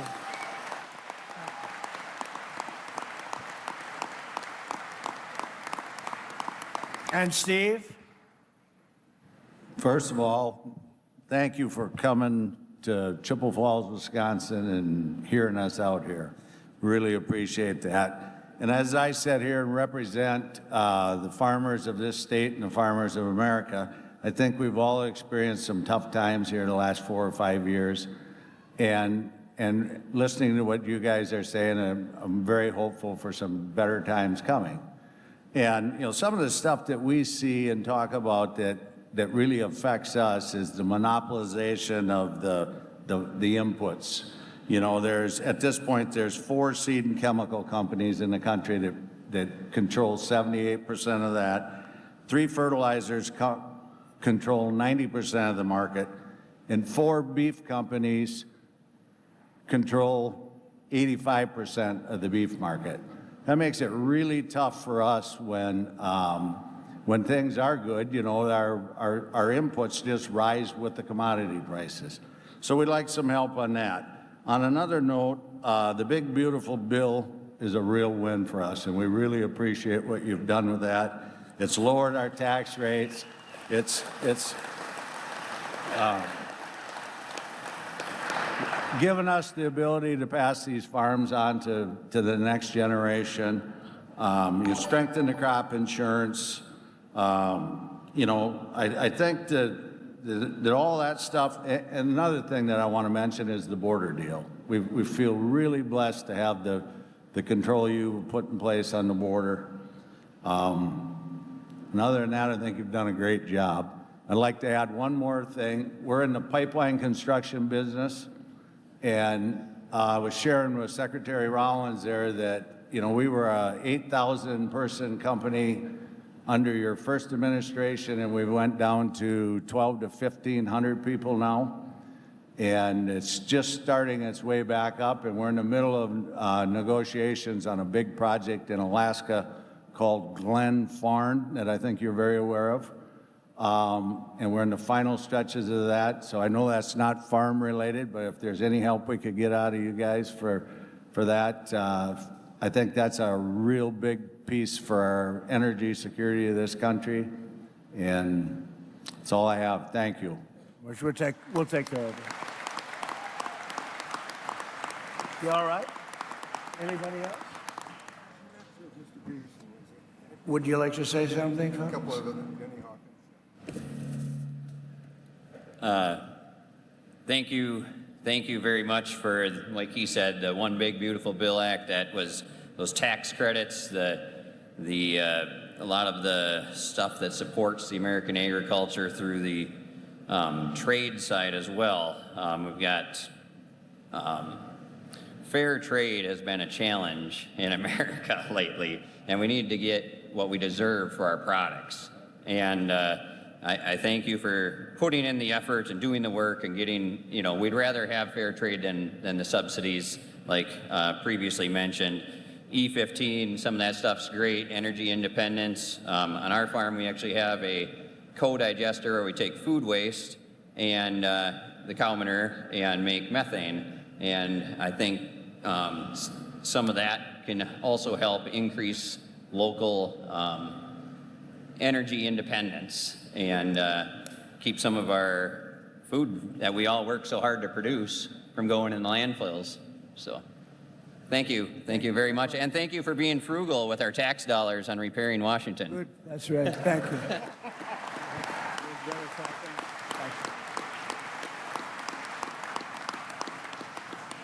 So I just want to thank everybody. This is great. You're amazing people. You built this country. You built the country. We have all the complainers, all the people, they talk. They don't do anything. You're the ones that made America great, and we're making it greater than ever before. We have Make America Great Again, but we're now making it greater than ever before. So I just want to thank you all. It's an honor to be with you. We're straightening out a little unfinished business in Iran and a couple of other places. Tremendous success that we had in Venezuela, as you know. We're doing amazing oil business there right now, and it's been incredible. But I just want to thank everybody for being here special. And I want to thank you really for your support. We won in a landslide, and I just want to thank you for your support. Thank you all, and Ken, thank you very much.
You'll be thrilled.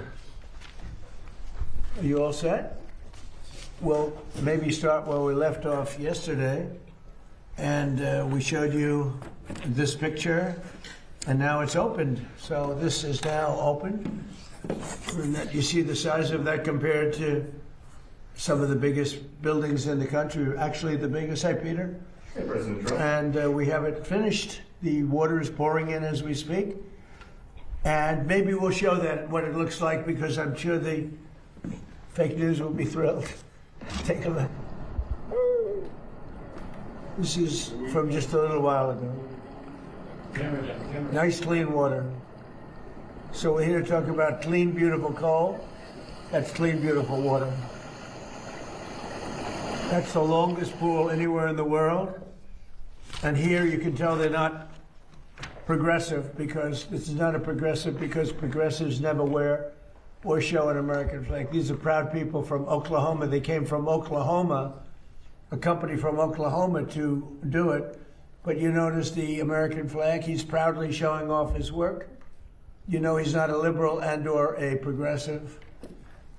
Used to be liberal, but they changed their name somewhere along the way because liberal wasn't working, but progressive doesn't work too. Well, the progressives are a beautiful term. They are not progressive. They're degressive. You got that? What do you think? That's good. Daniel's great.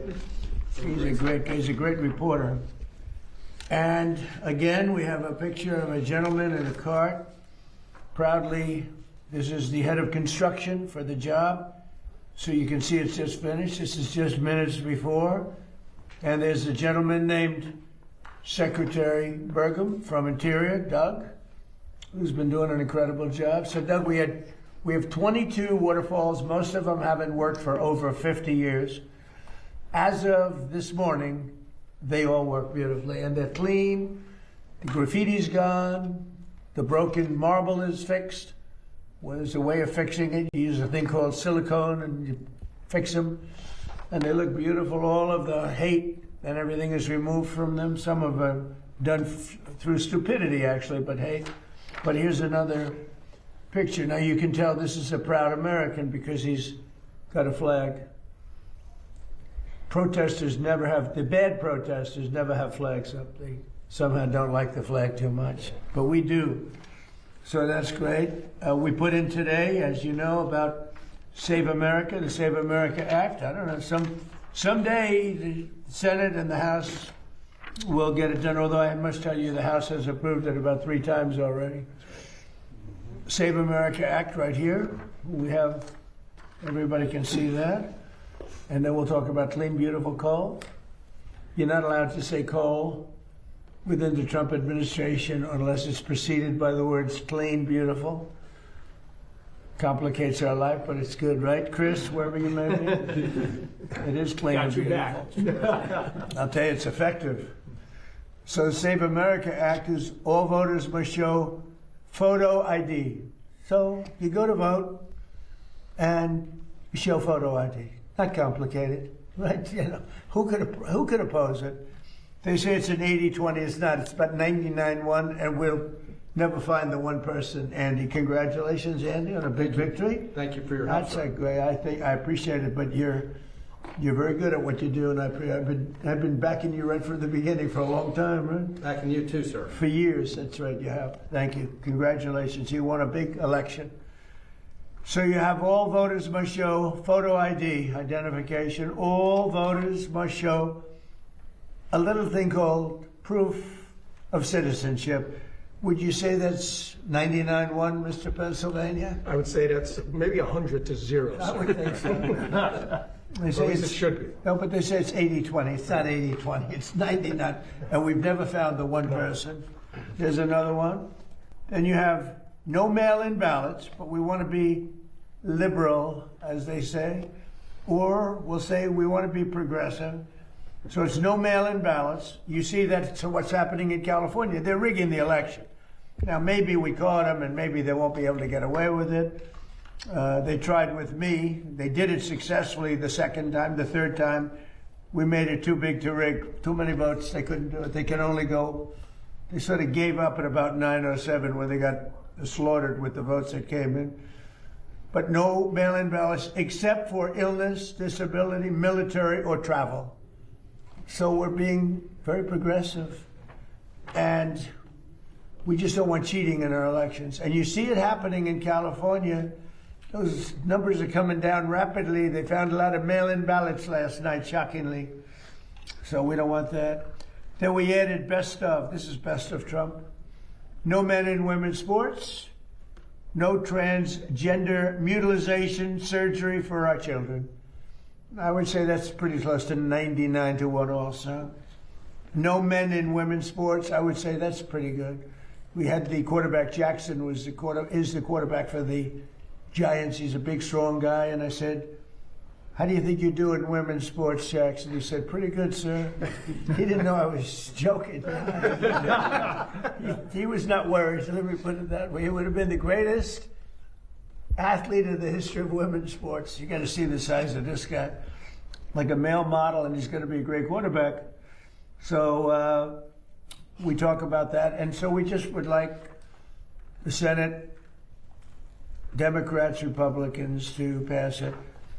Interestingly, Democrat people, not crooked politicians, because most of them are crooked, or they're sick, or they're Trump deranged. There is Trump derangement syndrome, but the people, it's 86, 87%. Democrats. I mean, Democrats are fun. I have a lot of Democrat friends, but I don't know, for some reason, when they go into politics, they get radical left crazy, and they're trying to destroy our country, but we're not going to let that happen. So today we're taking historic action to bring down the price of energy and the cost of living for all Americans with the power of clean, beautiful coal.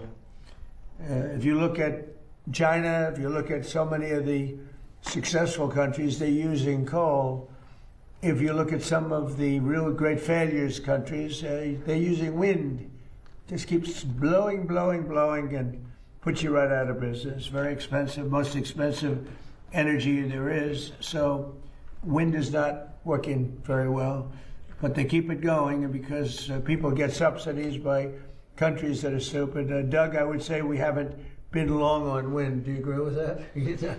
He understands numbers very well. You know, Doug was very, very successful. Believe it or not, I used to think it was in energy, but he was successful in technology, and he sold his company to, I think, Microsoft, right? And for a lot of money, and he ran for politics. He ran for office, went to North Dakota, won immediately, won governor, was very successful for 8 years. And I watched him during one of the performances of some very talented people. And I said, we're going to get him to work for us. And then I said I was going to put him in charge of energy. And he said, sir, there's a better man than me for that one. Not in all ways you feel that, but in one way. In energy, you do. And that was Chris, right? Yeah. Where's Chris? Right here. Right behind you. Well, he's a hard one to find. And Chris has done a fantastic job, and he's one of the reasons we're here today.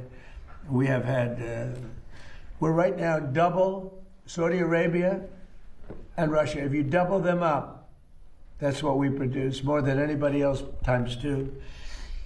So think of that. As a result of the $700 million investment that I'm announcing today, we will protect 14 coal plants and 42 coal mines. It's a tremendous number. And build 2 new coal plants and 1 massive new export terminal, because we're exporting coal. Coal's a great business, really a big business, and it's real power. It's in terms of power, there's really nothing like it. You have so many different alternatives. They talk about some, but there's no real alternative. China, by the way, last year built 52 coal plants. They built about two windmills. You know, the only time they build a windmill is when they're trying to sell them to stupid people from the United States, the suckers. And by the way, and all over Europe, they sell the windmills, but they don't use them. I wonder why. They use coal plants and other things. These actions will support over 14,000 jobs and save the American people $50 billion in electricity costs. We're pleased to be joined by Secretary of the Interior, Doug Burgum. He has been great. I don't want to give him a big swollen ego, because then all of a sudden he'll leave me and I'll be stuck with Interior. I don't want to be stuck. But he's really done a great job. Secretary of Energy, Chris Wright, who's fantastic. And maybe our MVP. What do you think, Doug? It's close. Yes, right here. What do you think? MVP, Lee Zeldin. And the job he's done is great. We had the auto industry in yesterday. They don't want people to fix their car. I said, that's strange. I'd never heard of that. They have a thing to, nobody's allowed to fix their car. They gave a man 7 years in jail, actually, because he fixed his own car. So I thought we'd do something about that. But we'll get it all straightened away. Can you believe it? They want a bill that prohibits people from fixing. So if you're mechanically inclined, you know, I went to school with some guys that were, in some cases, horrible students. But they could fix an engine blindfolded. They could take a car apart blindfolded. But they weren't too good at arithmetic and other things. But they were great. And so there's a move on to stop people from fixing their car. I didn't understand it. But we had a great meeting yesterday with Ed of General Motors and Roger Penske, head of Ford. We had a great meeting, I think. Thanks as well to a friend of mine also for a long time, West Virginia Governor Patrick Morrisey. I won by 45 points, Patrick. It's not enough. I love those people. And Wyoming, I think maybe even slightly more than West Virginia. I think just a little more. We did pretty good. I like this group of people. But Wyoming Governor Mark Gordon, respected guy, great governor, both of them really amazing. And Representatives Dan Muser, Riley Moore, Derek Van Orden, Juan Ciscomani, and Andy Barr. So you have a lot of representatives here that are fantastic. Today we're officially invoking the Defense Production Act to save 13 coal plants in West Virginia, Kentucky, North Carolina, Indiana, Tennessee, Arizona, Arkansas, Oklahoma, North Dakota, and Wisconsin. These were incredible plants, so productive, really producing a lot of the electricity, right? The electricity, it's really the best at that. You know, when they find something better, Chris, I think we'll be all set for it, right? But they're a long ways from finding something better. Calls critical. And so when you look at that, those states, West Virginia, Kentucky, North Carolina, Indiana, Tennessee, Arizona, Arkansas, Oklahoma, North Dakota, Wisconsin, what do they all have in common? Trump won them. Wisconsin, I won every one of them by a lot, right? Yeah. I'm not even mentioning Pennsylvania, which we won also, right? Yes. But we won them all. We won all 50. We had an honest count, if you want to know that, Joe. Our action will allow these facilities to invest in upgrades that will extend their operational lives for decades into the future, reinforce the reliability of our electric grid, which is really the biggest beneficiary, and most importantly, keep electricity prices very low for the American people. This brings the total number of coal plants that we've saved during my administration, just like when we said we saved 25 water fountains. Think of this. These are fountains, beautiful fountains that were so horrible to look at with the graffiti. Over 40 years, many of them closed over 40 to 50 years. The big one, the reflective lake, some people call it a pond, some people it's like a lake. But the reflective lake was built in 1922. It never really worked from the beginning, from 1922. That's a long ways. So it's over 100 years old. And it never really worked because they had the wrong base. It was always leaking. They didn't have what we have today. So it's pretty amazing what's happened. And, you know, I hate to say it won't leak, but it won't leak because we use the material that doesn't allow leaks. You know, it's like a swimming pool doesn't leak. You use the right. This is called swimming pool on steroids. So it's great stuff. And today's actions, we're also supporting coal mines and coal miners in Wyoming and Pennsylvania, Kentucky, West Virginia, Ohio, Indiana, Illinois, North Dakota, and New Mexico. And they're all going back to work. You know, it's interesting with the mines, that famous scene of Hillary when we went to West Virginia. Yeah. And she had just left another state and she was trying to convince everybody that they should go into technology, no longer be miners. And these guys in West Virginia, they didn't want to hear about it. They wanted to be, remember that scene around the table? They talked to this beautiful, big, strong miner, and they wanted him to make computer chips. She said, we'll teach him how to make computer chips. His hands were so large, he couldn't hold a computer chip. He's looking at it. He had fingers that were like 3 inches around that they're talking about making a computer chip. And he didn't like it, and he ended up being one of our best ads ever. She wasn't, and she did rather poorly. She lost, I think she lost by 77 points or something like that. Pretty tough to go knock coal, and then you go 2 weeks later to West Virginia to try and win the state. It didn't work out well for her.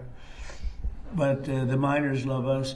What do you think we got with the coal miners? Would you say we got 90%, 100%? What do you think we were on this? Pretty high. Yeah, pretty Probably higher than any group in the country. Pretty high. Yeah, it can't be bad. Well, we did well with all the groups. I'll tell you, the group that now likes us are the auto workers because we're building more auto plants now than at any time in the history of our country. So it's great to watch and see what's going on with the U.S. We're the most respected country anywhere in the world, and we were a dead country a year and a half. We were a dead country. We were laughed at. We were a mocked, laughed at country. Starting this summer, the West Gateway project will break ground, and by summer 2028, over 12 million tons of clean, beautiful coal per year will be shipped to countries all around the world. And this project's been delayed over 10 years, and Biden ended it, and then Barack Hussein Obama. Have you heard of him? Barack Hussein Obama, another one. He's another beauty.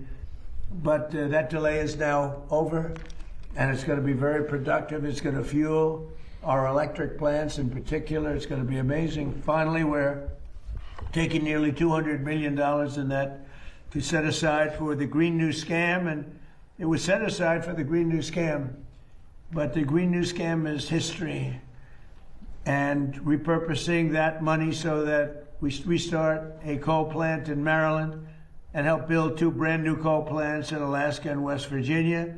And these are all built with new technology. It's very clean. It's amazing how that's come along. It's all very clean. And the first new coal plants to open in our country since 2013. You couldn't open, you couldn't even think. They were only closing them. They were closing them, and you had brownouts all over the place. But you don't have that anymore, do you notice? Under 4 years of Sleepy Joe Biden and the radical left Democrats in Congress, not a single permit was approved for a new coal mining project. But in over 1 year of our administration, we've already approved 76 permits for clean, beautiful coal. Last year, we prevented 17 gigawatts of coal-powered electricity from going offline, and that's enough power for about 13 million homes. Think of that, 13 million homes at a very low price. It's the lowest price. So now I'd like to ask Secretary Burgum to say a few words, followed by Secretary Wright, Administrator Lee Zeldin, and then Governor Mark Gordon, and whoever else wants to say a few words, including my new friend, my new governor friend. So, Doug, go ahead. Well, thank you, President Trump. With these announcements today and everything that your administration has accomplished so far since you've taken office, this administration has done more to save, protect, and expand coal in our country than any administration perhaps ever. Clean, beautiful coal. Clean, beautiful coal, absolutely. And I'm only kidding. It's okay. When you took office, the first thing you did was declare an energy emergency. Some people questioned that, but the prior administration under Biden had gone so far down the path of pursuing the highly subsidized, intermittent, weather-dependent sources of electricity that our grid was at risk. You understood that, and you understood how key coal is. It's the backbone of having affordable, reliable, and secure American energy to power our country, power our electric grid, power our competitiveness in AI, and power all the manufacturing that's coming back. As you mentioned, with those record coal leases, this is where we take federal public land, lease it to the private sector. They write a check, that comes into the Treasury. They create jobs, help support local communities. So there was 0 coal leases held in 4 years under the Biden administration. You heard the president talk about 76 here. We've slashed red tape. Those took years to get. Some of these projects for coal mining we've approved in less than 1 month under the emergency procedures. And we also have opened up for leasing another 13.1 million acres that people can bid on in our country on public land. And this is land that was set aside. This is not national parks, it's not wilderness area, it's not our wildlife refuges. This is public land that was set aside for the benefit and use of the American people, including energy development, making sure that we've got affordable, reliable energy. So using those public lands is what we're doing. And then the last thing within Interior, I would say we did strategically designate to the U.S. Geologic Survey, which is part of Interior, designate metallurgical coal as a critical mineral. So it's on the list.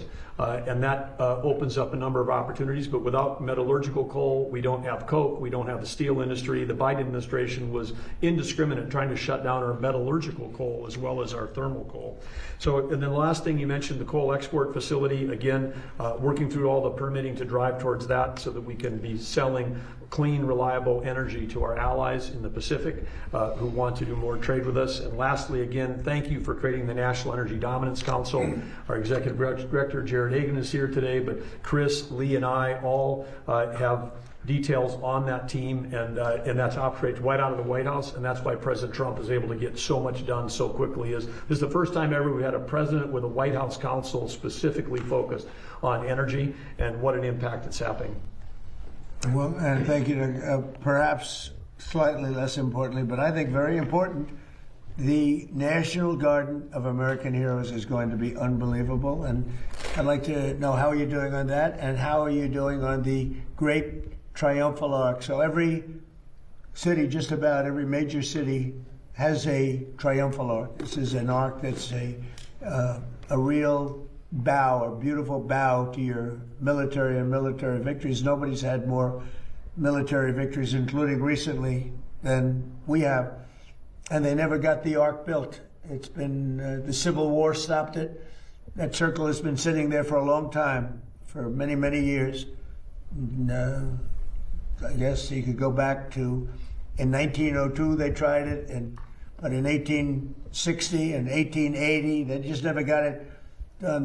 The Civil War stopped it the first time. That was a good reason. I think that's probably not a bad, that was a good excuse, but after that it just never happened, and we're going to get it done.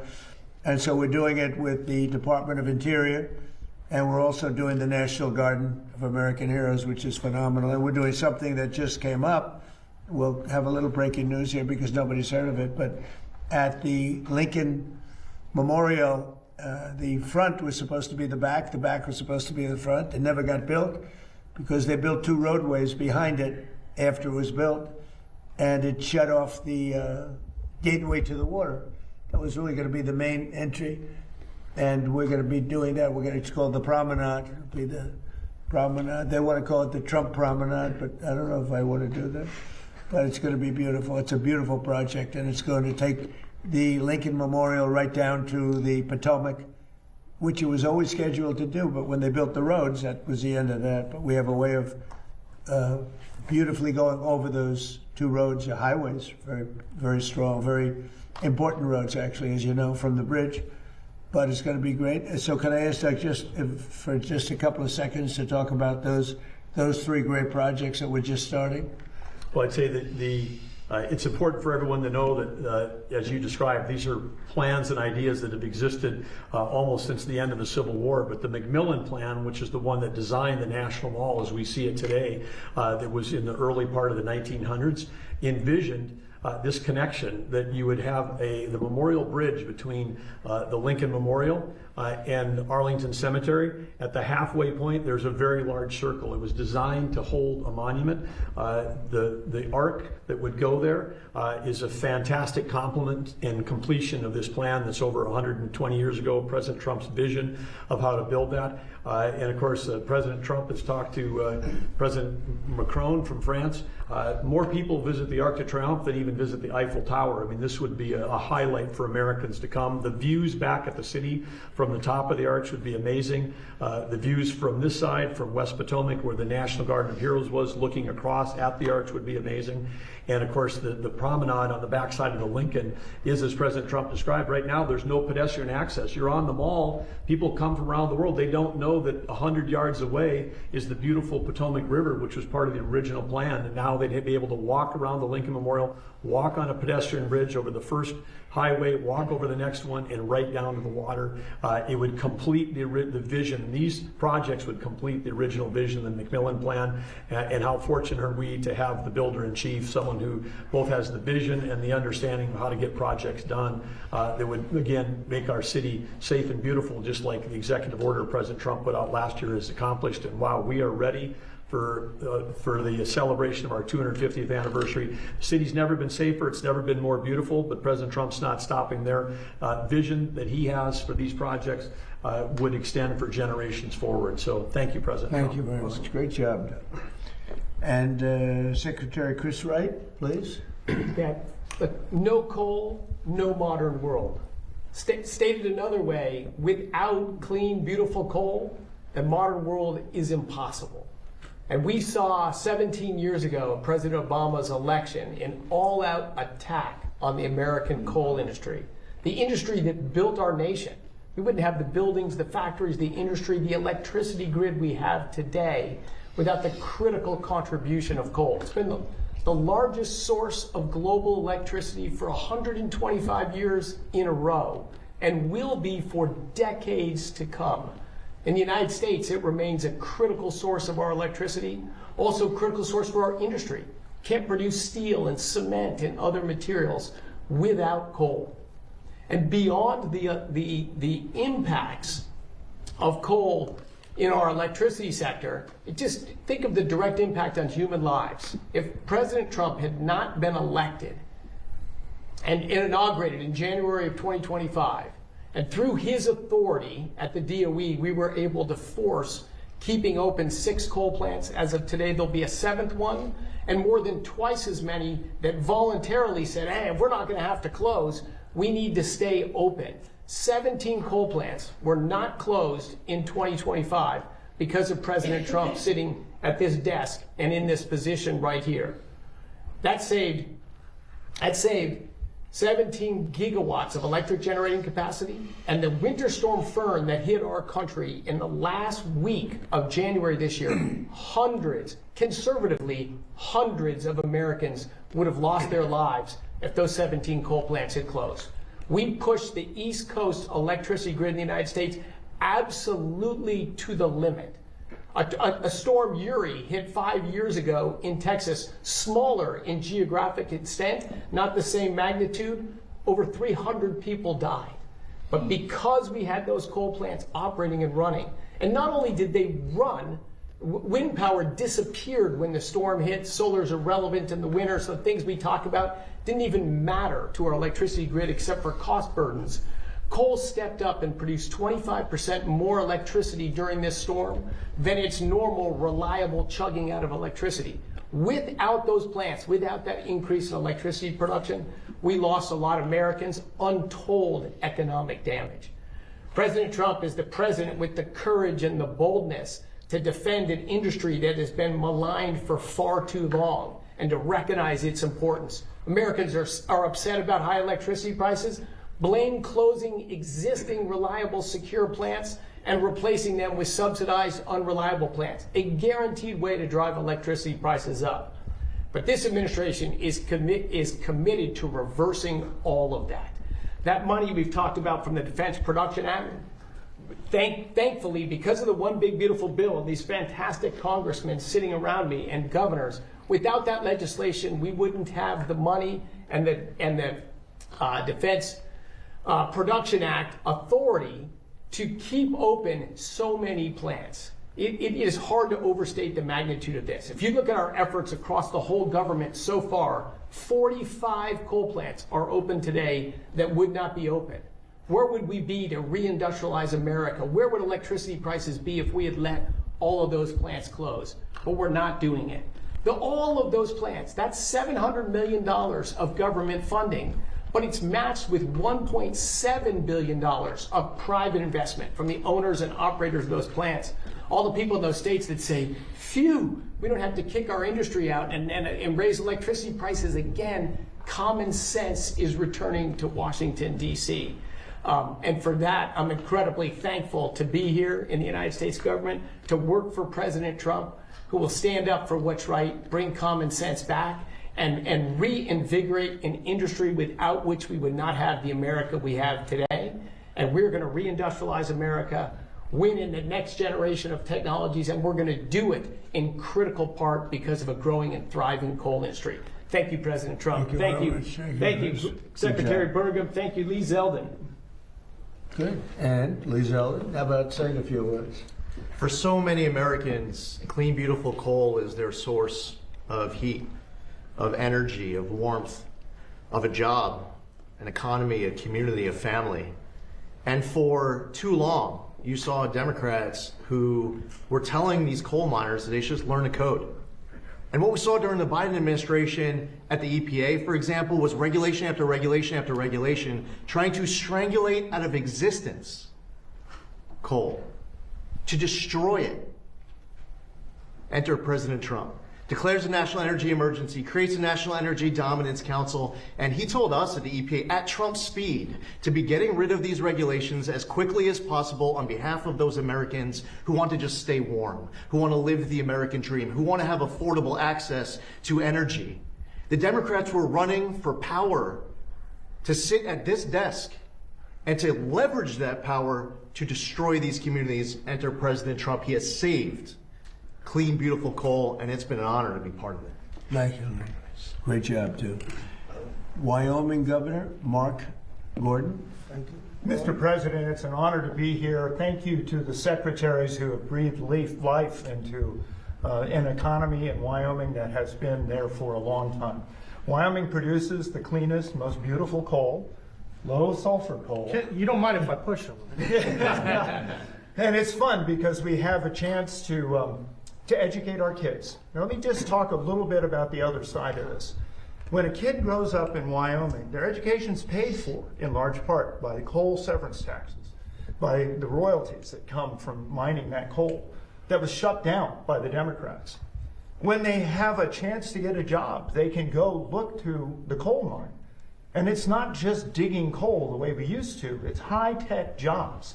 You know, at this point, we don't mine coal the way we used to at all. It is very, very technologically proficient. And what's more important, it's environmentally sound. I would invite you to come and look at the reclamation that's happened in the Powder River Basin, and we can demonstrate that it's environmentally sound, that actually wildlife populations thrive and do better. Today, Mr. President, I really want to talk to you a little bit about our recent trip to Japan and to Taiwan, both countries that were going to forswear coal. And now they realize that they need that reliable, dispatchable, secure source of energy. But they can't get it as clean as they can from the Powder River Basin. So to be able to open that Oakland port is absolutely essential for the lifeblood of our state and for our coal mines. It is something that we tried to do in your first administration, and we almost got there. We actually were prepared to go through that, I guess, belt that we have on the West Coast with California, Oregon, and Washington, and finally enforce the Commerce Clause to allow states like New Mexico, Wyoming, Utah to have access to that Asian market. And let me just tell you one last thing about that. It's not just about clean, beautiful coal. We have companies like Peabody that are now saying, we believe we can get rare earth minerals and critical minerals from what we're doing. So we are advancing technology, advancing the opportunities and the security of the state, all because of your vision, sir. Thank you. Thank you very much. Thank you very much. Would you like to say something on behalf of West Virginia? I would like to say, Mr. President, all West Virginians are so deeply grateful to you for your focus on protecting their energy jobs. The coal miners know the incredible importance of why we're here today, and to talk about the potential for new coal-fired power plants, that excites them. And I think West Virginians are really inspired because we're America's energy state. When you think about what's happening on the global scene, where that fight, that international fight with China for information technology supremacy, we believe that your policies are going to allow America to compete and win. And West Virginia is going to supply the coal, the gas, the nuclear to help make that happen. So I'm very excited by everything you're doing, even some of the relatively small things when you come in and you sign agreements with your administration, putting hundreds of people back to work. It's all making a big difference for West Virginia. So thank you, Mr. President. Like, as an example, the Gulf of Mexico into the Gulf of America. It bothered me for many years. We have 92% of the frontage, and we made that little change, and Mexico was thrilled. They were thrilled about it. But that was a good one, right? You were telling me before that was a good one. It's about the United States now for a little while, if it's okay. Would you have any questions? Yes, Mr. President. Yes, President Trump, this was just crossing as we were heading in here. President Zelensky wrote a letter to President Putin. He wants the two of them to meet to hash out the end of the war in Ukraine because he thinks you are too busy with the war in Iran. Is he right? Well, I don't know. I'm glad that they're maybe talking about meeting. I think we had a lot to do with it. I know exactly what you're doing. But I think it would be great if they met. They should get it done. Mr. President, there's been a lot of talk lately about the Treasury putting your face on a $250 bill. Have you seen a mock-up of the Trump $250 bill? And if that winds up being currency, would you ever be able to tip anyone anything but that? Well, I think I'd probably leave it for everybody. I have actually seen something just about 2 days ago. I know it's been pushed by a lot of our supporters, and I'm honored that they're doing it, but we'll see how that all works out. But I have heard about it, and there is a group of people that really like the job we're doing, so that's a great honor. Yeah, please. You announced just a few days ago that you're naming Bill Pulte as the acting director of national intelligence. There's been a little bit of a pushback from some Senate Republicans. Why do you think, Mr. President, he's the best person for the job? Well, he's very smart. He's a person who's got high integrity. He's done a phenomenal job at Fannie Mae, Freddie Mac. You probably have $1 trillion in value there. When he took over, it was much less. And I guess I'm responsible for that too, because everybody wanted me to sell it in my first term for 10% of what it's worth right now. If I would have sold it, we would have lost $900 billion. We would have lost, think of it, it's probably worth $1 trillion. And I was offered, people want me to sell it at $100 billion, a very small percentage of what it's worth now. So, and he built it up a lot, did a great job. And it's an acting position, it's not a permanent. He's not going to be permanent because, I don't think he'd want to be permanent. But he's a very smart guy, and he may find out some things about the rigged elections, et cetera, et cetera. I think he'd like to do it. I think he wants to do it very much, got a lot of energy. But he'll be very good. Again, it's not a permanent position. Right. We're interviewing people right now, but it's somebody just to take it over for a little while. Does he have the necessary, in your view, Mr. President, the necessary national security experience to take on that position? Well, I do, and I think he does, actually, because he's smart. Because a lot of national security, I wasn't greatly experienced in national security, and I think I've done a really great job with it. A lot of people would say that. I've ended 8 wars, and soon to be a 9th. I hope that works out, too, Frankly, probably, and there's another one also. It could be 10. No president, I don't think a president's ended 1 war having to do with outside of this country. So, we've done a good job. I would say that Bill is a guy that will be able to figure it out very quickly. Again, it's short term, but he may be very effective for a short period of time. Mr. President, so will there be a proportional share increase of electricity production as a percentage of our nation's electricity output? And my follow-up is, I took that historic trip with Secretary Wright of the small modular nuclear reactor on the West Coast early this year. Are we making more progress? Because I know how critical gas and coal is for the secure grid. Well, the answer is we are, but Chris, you want to answer that? Yes, our electricity grid essentially runs on gas, coal, and nuclear. Those are the 3 key sources. They're the backbone of the American electricity grid. We're in favor of seeing all 3 of them grow. You will see all 3 of them grow during this administration. And in fact, later today, before the sun goes down, you'll see a big announcement in the nuclear space related to the trip you came on. Thank you. Thank you. Mr. President, President Putin said today that he was willing to make compromises that you requested to end the war with Ukraine if Ukraine was willing to make similar compromises. Yeah. What were the compromises that you asked Putin? Well, I'd rather not say, because Peter asked me. I think it was meant as a little wise guy question, but I'm not sure. But I'm very responsible when that happens. It's going to happen. They're going to both make compromises. I suggested those compromises. And, we've had a lot to do with it. We'd love to see they're 2 very good people. They're 2 very, incredible countries, beautiful countries. They've got to stop. Last month, they had 25,000 people killed. Soldiers, mostly soldiers. Some people, but mostly soldiers. And it's been averaging probably almost 25,000 people every month of soldiers killed. And I've been very strong on the fact that they've got to get that over with. So, but they do. I want them each to make certain compromises. I think they're going to do that. Yeah, Daniel? Mr. President, thank you. You, through your actions, have saved and supported more than 100 coal plants in your 2nd term. When you hear something like that and you try to create an environment where they're not just surviving, they're thriving, what does that do to the reliability of our energy grid, but to the economies as well of states like Pennsylvania, West Virginia, Wyoming? How does it bolster those economies? Well, we were destroying our grid because we were relying on wind and other things that don't have the power, they don't have the strength, they're very expensive. Wind is the most expensive form of energy. It sounds good. Wind, beautiful wind, but it's very intermittent. But those windmills cost a fortune. They break, they kill the birds, they're bad for the environment. Nobody wants to be near them. The houses, I don't know how they got popular. They're not popular with the people. They're popular with investors because they get subsidy. But we pretty much cut that subsidy out, I think, Doug, right? Absolutely. In the Working Families Tax Cut bill, it all expires, and since Since the subsidies have gone away, there's virtually no one, particularly offshore, no one is trying to build one of those projects in America.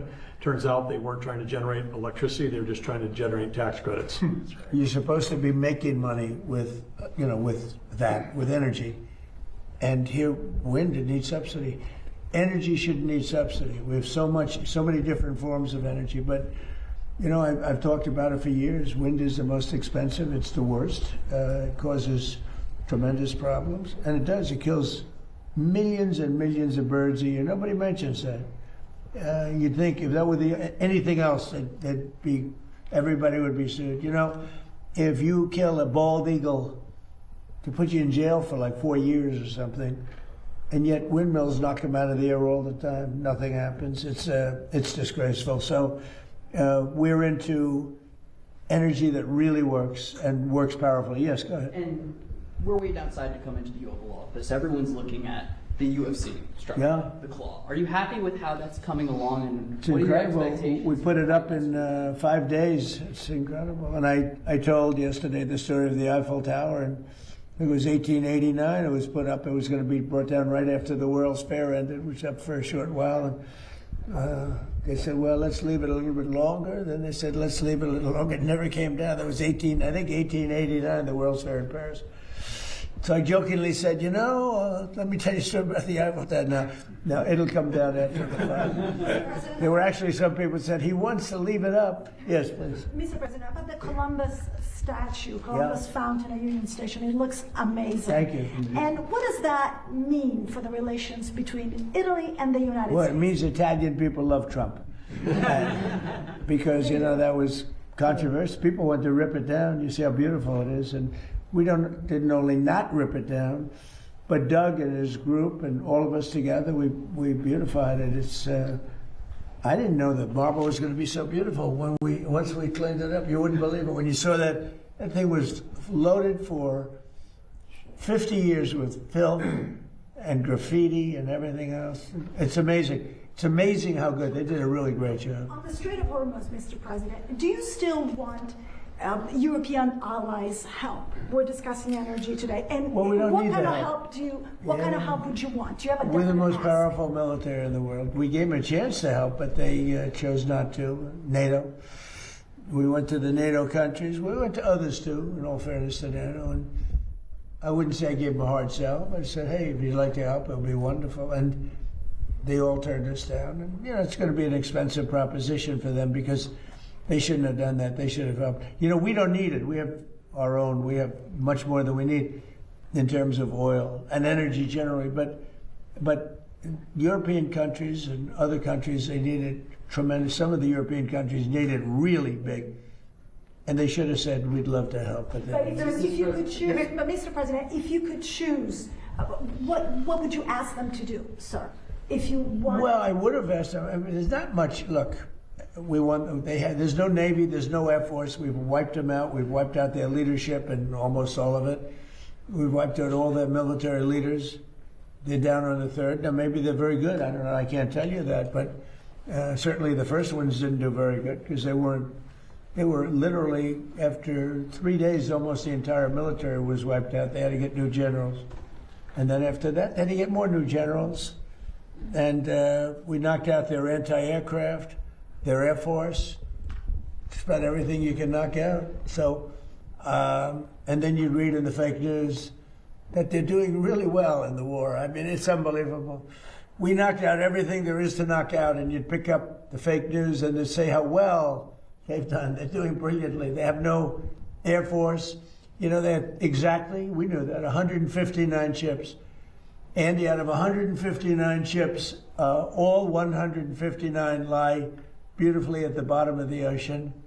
We actually took pictures of them down there. And then you read the fake news, they say, well, their Navy is really great. You know what they have now? Little runabouts with a machine gun on the front. The ships don't even really deal with them. They're like a gnat, get off. That's all they have. It's crazy. This country needs a fair press. And one thing I think that's done is expose how corrupt our media is. And I really do, while we're here, I hope the media looks at this election that's taking place in California, where they think it'll take 7 or 8 days to count the votes. Can you believe this? I mean, they spend all that money on the machines, the big voting machines. They think it's going to be 7 or 8 days before we know who won the election. But the numbers are looking strange because without any vote counting, the numbers dropped very precipitously for 2 Republicans that are doing well, that had been doing well. And I hope you're all watching it because I'm watching it very closely. Mr. President, are you worried that China is funding an anti-data center movement here in the U.S.? No, not worried about it. We had a great meeting with China. And, you know, they do things to us and we do things to them. I say it all the time. They say, oh, are you worried about China tapping your phones? I said, well, you know, they're worried about the same thing. No, we're very highly sophisticated. We've become very highly sophisticated. We had 4 years. I rebuilt the military. We had a military that was not good, and we rebuilt it. And I didn't know I'd use it quite as much, but we used it. Ukraine has been given a tremendous amount of our without our military and our equipment. Ukraine wouldn't be alive to fight today. You know, I mean, just in terms of the question, we gave them hundreds of billions of dollars worth of equipment, and the best equipment. We make the best equipment anywhere in the world. But they wouldn't have lasted 1 or 2 days. They wouldn't have been able to do it. Remember the anti-tank missiles? Remember that, right? When the tanks got stuck in the mud, and then they went around and boom, boom, boom, boom, and those were given by yours truly. They said Obama gave sheets and Trump gave the anti-tank as one of the most devastating weapons, but. You check that out. But we have the greatest military. We have the greatest military equipment anybody's ever seen before. Look at Venezuela. We went in there. It was over after about 48 minutes. And you know they have a strong military, different kind of a military, but a lot of soldiers. And you look at Iran, where we essentially wiped out their military. Now there's some missiles left, but very few compared to what they had. And speaking of our military and Iran, I wanted to ask you about this report that you would only restart the conflict with Iran if they killed U.S. troops. Is that your red line for ending the ceasefire? If they killed? U.S. troops. What does that mean? That you would restart the war with Iran if they killed U.S. troops. Well, it would be a good reason. I'll be honest with you. If they killed U.S. troops, I think I would do that very quickly. Yeah, that's a very interesting question. You responded to the vote in the House yesterday on the War Powers Resolution. Also, we've seen Hezbollah reject the U.S. brokered peace in Lebanon. You said that negotiations are in final stages. What is Iran saying they're stalled. Yeah, what does reject mean? They didn't reject. Look, they're looking. I think Hezbollah, I will tell you, they called us and they said, how about stopping? And I think you're going to see things happen over there. That's been like a little bit of a different world, but it's interconnected with Iran. And it would be really nice if Lebanon could have some peace. Lebanon's been under attack for so many years and always like an underdog. And it would be really nice if it could end. And I spoke to Bibi Netanyahu about that. And I speak to them about it. And I actually spoke to Hezbollah about it.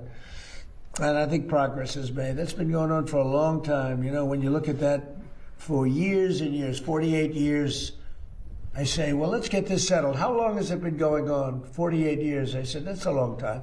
Not that easy, but go ahead. As we get closer to the midterms, are you starting to factor in domestic reaction to this in your handling of this? No, I just do what's right. Indefinitely? No, I mean, look, it was like Venezuela. It was very unpopular. Then we won.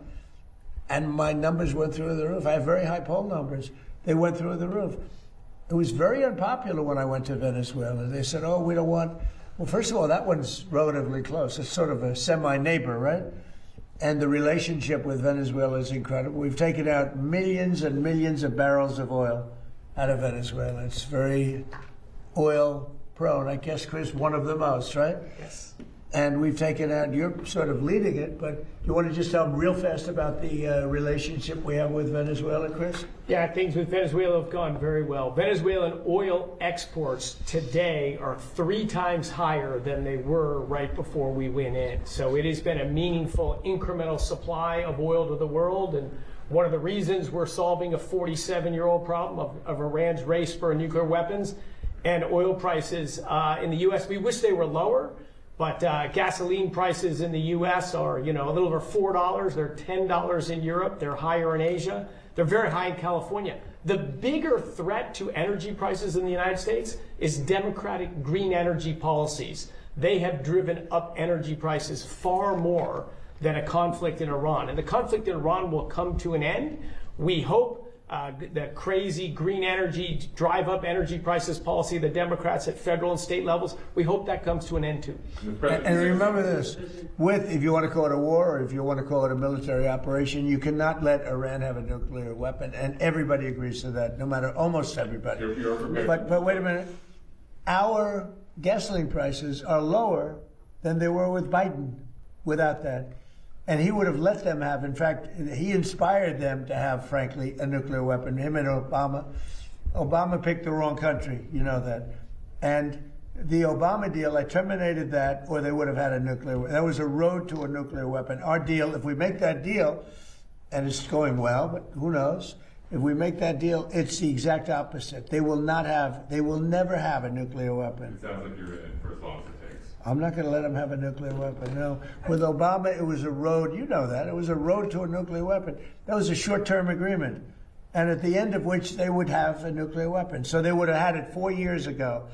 Then we attacked with this beautiful plane right here, the B-2 bomber. We attacked 10 months ago, we attacked their nuclear sites and they were obliterated. It turned out that, CNN was wrong.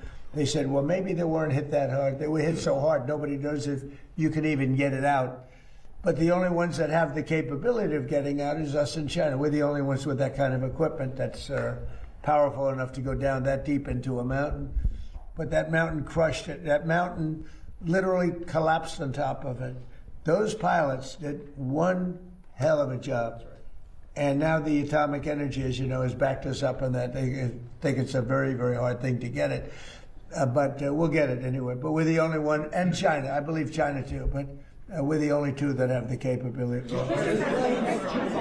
President, Joe Biden is out promoting a new book this week.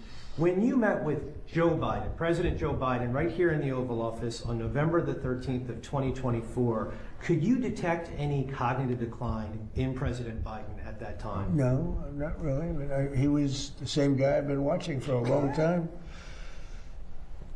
I mean, you could go back 40 years. I watched him 40 years ago, 30 years ago. He's never the sharpest guy. You do know that, right? It wasn't like he was sharp as a tack. But, no, it was the same guy. They actually invited me here before the election, which was strange. You know, we went here before, but then I met also, as you know, we did the ritual. And, I mean, he was fine as far as I was concerned. I don't know, something happened to him during the debate. It could have been me. You know, I thought I had a very good debate. Nobody ever says that. They say that Biden did badly. What about me? Did I do well? You know, there's a reason he did badly. So the question is, did he do badly because he choked or because he didn't have it? But he didn't have a good, I would say this, he did not have a good night. But during that time period, you met with him for about 2 hours. You didn't feel he was slowing down? He spoke softly, Okay. very softly. And as we started to speak, I mentioned this to people, he spoke very, very softly, very low. And as we talked, we got along really well, and I thought he was fine. When I say fine, I mean, was he like talking to Doug Burgum? Was he like talking to Chris? Was he like talking to any of these monsters up here, all these tremendous politicians and environmental geniuses? Was he like talking to Andy Barr? No. He was fine. I have a question about Hunter Biden. He's on social media now. And he has suggested, maybe joking, I don't know, that he could run for president in 2028. How would he do, Hunter Biden, in a 2028 Democratic primary? Well, you would think that, past has something to do with winning an election, and I would say his past is not the greatest. Where's Hunter?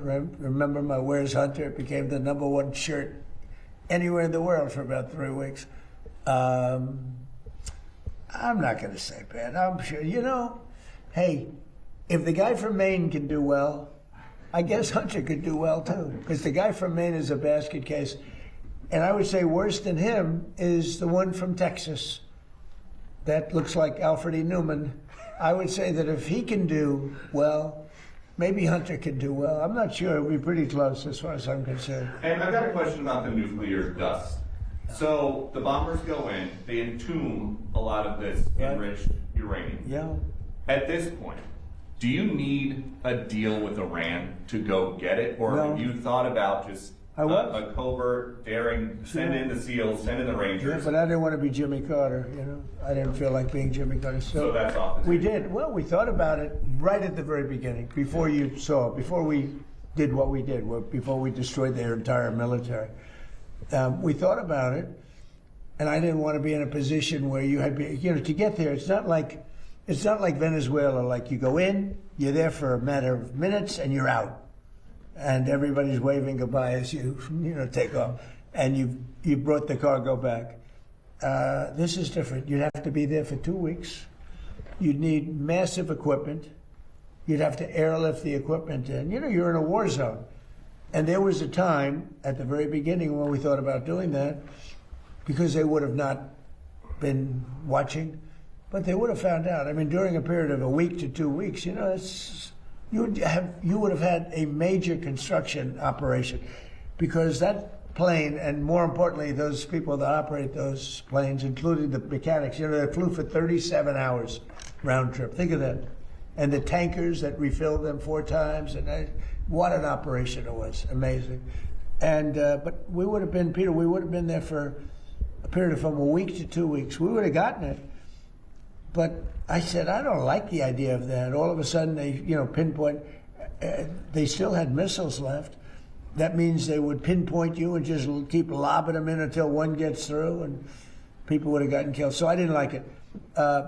We could get it right now. I don't think they could stop us if we wanted, but there's no reason to. It's entombed. You use a good word. It's entombed. We also have cameras on it through Space Force. We have very powerful cameras. Every door, there's a door. You know where the doors go? They go to bad places.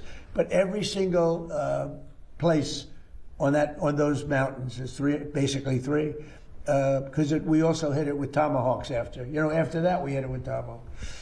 Every inch of that land has cameras on it. We have about 9 of them, and they're on, and we cover it. So if anybody even got near it, we would know what we had to do. And we heard you want to meet with the new Ayatollah, the new supreme leader. I don't want to meet, but if I did meet, I'd be honored to meet him. I'd like to see if we make a deal. But if we make a deal, it's possible that I would meet him.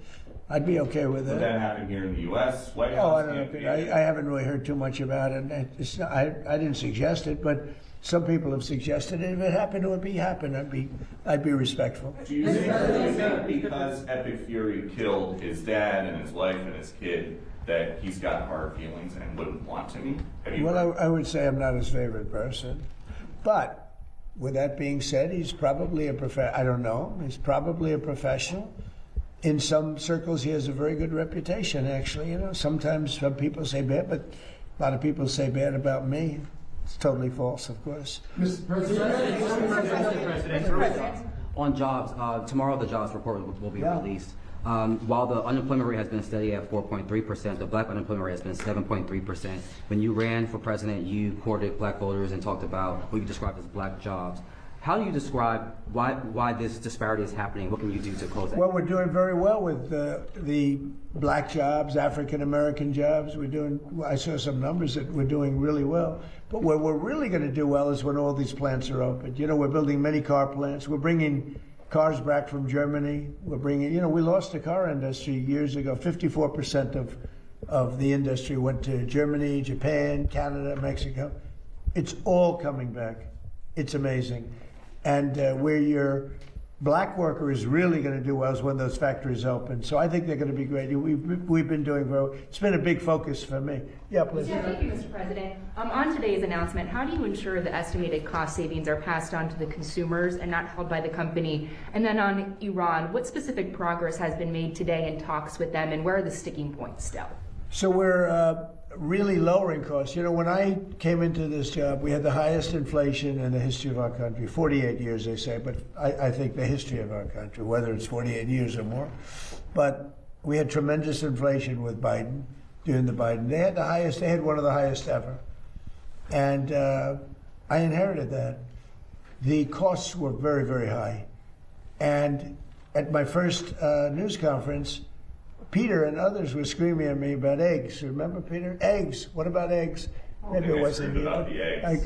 But I wanted to inject Peter into it. But he was screaming to me about eggs. And I said, what? Tell me about eggs. This is 2 days in. They said eggs had quadrupled. I said, well, they didn't quadruple under me. And they didn't want me to order eggs for the Easter egg hunt that was going to take place in a few months, right? And I said, nope, we're not going to. They wanted me to order plastic eggs. And I said, nope. And we got eggs down to lower than what it was long prior to when I took over. And eggs today are about 15% lower. What we had is a bunch of con artists, the Democrats. And what they did is they said, they left. They gave the highest prices that we've ever had for all products, groceries, everything. And they started saying affordability. They'd say, this is about affordability. It's a con job. I inherited their high prices. We brought those prices way down. And when and if you go back 3 months ago, if you go back before the war started, think of it, 3 months. So with Vietnam, we were there for 19 years. With Iraq, it was about 9 years. With another one, it was about 12 years. And with another one, we had all these wars that lasted for 9, 10, 12, 19 years for Vietnam. Think of it. And they said, you're in there for 3 months. This is a terrible thing. Hundreds of thousands of soldiers have been killed in these other wars. We lost not one soldier in Venezuela. We didn't lose one soldier. And we lost a total of 13, which is 13 too many.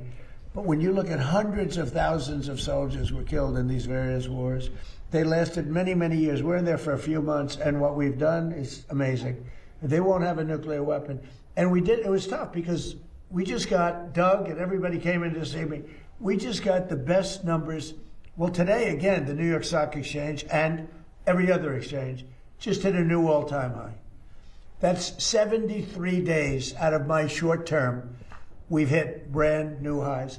Every 401k is setting records. A 401k, a lot of people have, you probably all have 401ks. Look at your 401k. You're happy about your 401k? You know, the nice reporters are smiling at me and the stupid reporters are like that. But their 401ks are setting records. They should be happy. They shouldn't be angry. They should be very happy. But 401ks are setting records. They've never had anything like it. So, you know, we've done a good job. As far as Iran's concerned, you're going to find out what the deal is. But the main parts of the deal is that it can't have a nuclear weapon. The Strait will open immediately. You know, it's going to open immediately. And we've largely swept for mines. We have the most sophisticated mines. They're underwater minesweepers. I actually said to somebody, one of the generals, why underwater? I said, because usually it's hostile. You know, when you're looking for mines, typically it's not in a good neighborhood, right? So underwater made a lot of sense. When it didn't take long to figure that one out. So I think we're doing very well, but we're going to see. If we're going to win one way or the other. We're going to win on paper, or we're going to win military. One way or the other. It's going to be militarily or on paper. Mr. President. Thank you, Mr. President. How critical is energy dominance, whether it be coal, whether it be LNG, whether it be oil, to national security? Without it, you can't win. As an example, AI is a big deal. Whether we like it, not like it, it's going to be amazing in many ways. It's going to be, I think, for medical, it will be amazing. But without massive amounts of energy, you can't even play the game. And we're leading China by a lot in AI. I was talking to President Xi about it. But if we didn't do, Lee Zeldin's done so great because, number one, fast approvals from professionals. You know, you'd have the best firms in the world submitting papers to them. And we didn't keep them waiting for 10 years and then vote against them after 10 years. That way, guys would file with the environmental for a plant of some kind. After 15 years, they would be rejected. It was terrible. Now we have great professionals there, and we only accept plans from great professionals, but we give them fast turnaround. And it's been really amazing. I think the biggest thing we've done, Lee, is we let these geniuses with all this money build their own electric plant. We don't take it from our grid. We let them build their own plant. They become a utility. So they're building a plant, and at the same time, they're building electricity. Because if we didn't do that, you couldn't have anything. You couldn't have, and we're letting that happen too with car plants and other plants. If they want to build their own electric, but with the AI, you know, you hear so much about it. But one of the biggest things, they build their own, and then excess energy that they create will go back into the grid. Yeah, please. Mr. President, on Cuba, Mr. President. Just let him have one. Mr. President, Secretary Rubio was in Delhi last week. He delivered a letter from you to Prime Minister Modi. And sir, you also addressed people of India through your favorite ambassador, Sergio Gore. That's right. Yeah. Both of them have said the trade deal is around the corner. Where do you stand on the trade deal with you? Well, we have it. And, you know, look, India for years has, and I don't blame them, I blame us because we had stupid people here. India for years really took advantage of the United States. You know that. Are you from India by any chance? Huh? I thought you were from Germany. I'm from India. I'm only kidding. You're central casting, okay? And that's a very good thing. India for years took advantage of this country. They charged us tremendous tariffs, and they paid nothing. They wouldn't let Harley, as an example in the past, they wouldn't let Harley Davidson sell its motor. They would charge 200% tariff. So Harley Davidson was precluded. They ended up going to India and building their own plants, which is unfortunate that that happened, but it happens. That was before me. But they charged tremendous amounts of tariffs to our company, and we didn't charge them anything. You know, they sold motorbikes here too. You know, we charged them nothing. And now it's the exact reverse. And we're making a lot of money with India. But we'll get to a deal, because I like your Prime Minister a lot. He's a good friend of mine. Get along great, and we're going to make a deal. We have a very good relationship. Mr. President, yes. Speaking of deals, Mr. President, on Cuba, are your sanctions on Cuba meant to accelerate its collapse? No, it's just, we just want them to be a nicely run country that can feed its people. Look, it's a failed nation. Without Venezuela, you know, Venezuela, because it has such wealth in the ground, mostly in the ground. But Venezuela took care of them for years, and they took care of Venezuela. They were like the bodyguards. When we went in and burst into their country, the Venezuelans were guarding Maduro and everybody else. It was mostly, I mean, the soldiers were, in that case, we had a lot of Cubans were guarding. The Cubans were the guards, and they're good soldiers. But the country is starving, and it's got no energy, it's got no oil, it's got no money, it's got nothing. It's got a beautiful piece of land. You could have beautiful resorts. It doesn't have oil, but Venezuela was giving them the money to survive, and now, you know, the money is, I guess you could say, is coming to us and is going to Venezuela. Venezuela's been an amazing thing because we've paid for the cost of the attack many, many times over, and it's been a long time since Do you think that Cuba is close to collapsing, though, based on everything you just laid out? Do you think that Cuba is close to collapsing? It sort of collapsed. And we're going to handle that as soon as we've finished. I like to do one thing at a time, and we'll take care of the Islamic Republic of Iran. And as soon as that's done on our way back, we'll just make a little brief stop. Mr. President. We'll take care of it. We want to help them out. Look, we have a lot of people that voted for Trump. Whether they did or not, it didn't matter. But I had 95% of the Cubans voted for me. They're unbelievable people. They're energetic. They're entrepreneurial. You know, some of the richest people in Miami are Cuban. They're unbelievable. And I'm going to take good care of them. I'm going to let them go back to their land. They want to be back with family. You know, they have a lot of family over there. They've been treated very badly by Cuba. But we're going to treat Cuba well, and we're going to let our people go back and let them invest in Cuba if they'd like. So we have some very good plans for Cuba. I think, you know, we have to get rid of the regime was very tough, very nasty. The difference is now they don't have money coming in. They had a lot of money coming in from Venezuela. They don't have any money coming. They had oil coming in. They had money coming in. But we're going to take care of Cuba. Mr. President, sir. Mr. President. And they, you know what? They want us to. The people want us there so bad. Mr. President, sir. Last night, huge night for the city of New York. The Knicks won Game 1 of the NBA Finals. There's been a lot of speculation. Have you decided whether or not you want to attend a game at Madison Square Well, Garden. I've been a Knick fan for a long time, and I'm also a Jim Dolan fan. He's a nice guy, okay? He's been a long time wanting to win, and he's a competitive guy, and he's got a team that's amazing. You know, I don't think they've lost a playoff game. 12 straight wins. Can you imagine that? And it was not looking good. I saw the beginning of the game, and it wasn't looking good. I missed the middle because I talked to generals all night long now. But I watched that end of the game, and they were dominant. Really amazing. And Wemby's a great player. He's going to be a great player, and he is already a great player. I say, how do you guard this guy? 7'5", and he's got a great shot, right? But they find a way to do it. They're really great. They're a great team. And I'm happy for Jim, because Jim has really been fighting hard to, produce such a team. So you never know. The answer is yes, he's invited me, I'm going. Which I'll game be have you going. decided, sir? Say it? Game 3, Game 4? Are you excited? It could be Monday, yeah. Monday. Mr. President, speaking in New York. Maybe I'll do both. You mentioned your meeting with the automakers yesterday. Can you tell us a little bit about that, more about that in particular? Did you discuss trade, tariffs? I did. We had a great meeting with the auto. I mean, most of them were here. They were really talking about the fix your own car kind of a thing, right?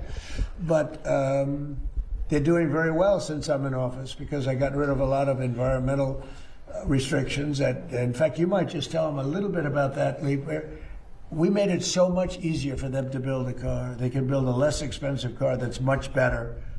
And they were so choked up with environmental nonsense that in order to save 4 ounces of gasoline, you had to spend thousands and thousands of dollars. Lee, do you want to go into that? President Trump, we sent to Congress 3 Biden EPA waivers to California that Congress passed. President Trump signed last year, getting rid of the electric vehicle mandate that a whole bunch of other states had signed on to. Just a couple of months ago, President Trump announced here at the White House the largest act of deregulation in the history of the United States, the repeal of the 2009 endangerment finding. All the greenhouse gas emission standards in light, medium, and heavy-duty vehicles were following the law. And what that means for cost of living, just on that act alone, $2,400 more affordable per vehicle for Americans. The victories come out every single day. President Trump gave us very clear guidance. He wanted us to act at Trump speed to get this done as fast as possible. And what you see now all across America is billions upon billions of investments all across this country with new factories being built. They believe in America. They're investing in America with the American jobs to come up with it. And by the way, consumer choice, we got rid of that climate participation trophy for that annoying start-stop feature in cars to make your car die at every stop sign and red light. So yeah, the gifts, the receipts, the wins, they keep coming, and we're just getting started. Did they ask you for any tariff changes on auto No, imports? they didn't do that. Look, they're making so much money now because, I did something else that, I don't know, does it because we have no tax on tips and no tax on Social Security, no tax on overtime, right? So that's really been big. That's turned out to be much bigger than anyone knew. If you look at the people, they're saving from $5,000 to $7,000, $8,000 even on average because of that. So it's been good. But I did something else that nobody talks about. If you buy a car and you borrow money, you're allowed to deduct the interest for income tax purposes. Never happened before. And deductions were always meant for rich people. They weren't meant for middle-class people or other people wanting to buy a car. So now you're allowed to get a deduction of your interest payment. That's a tremendous thing. I mean, but what's the key? Only if the car is made in America. Thank you very much, everybody. Thank you, Brad. Thank you, guys. Thank you, guys. Thank you, Brad. Great. Thank you. Thank you, guys. Thank you, guys. Thank you, guys. Thank It's you, moving guys. very well. Todd is very popular. He's doing great. Thank you, guys. Thank you, guys. Thank you, guys. Thank you, guys. Thank you, guys. Here's the paper. Thank you, guys. Thank you, guys. Thank you, guys. Thank you.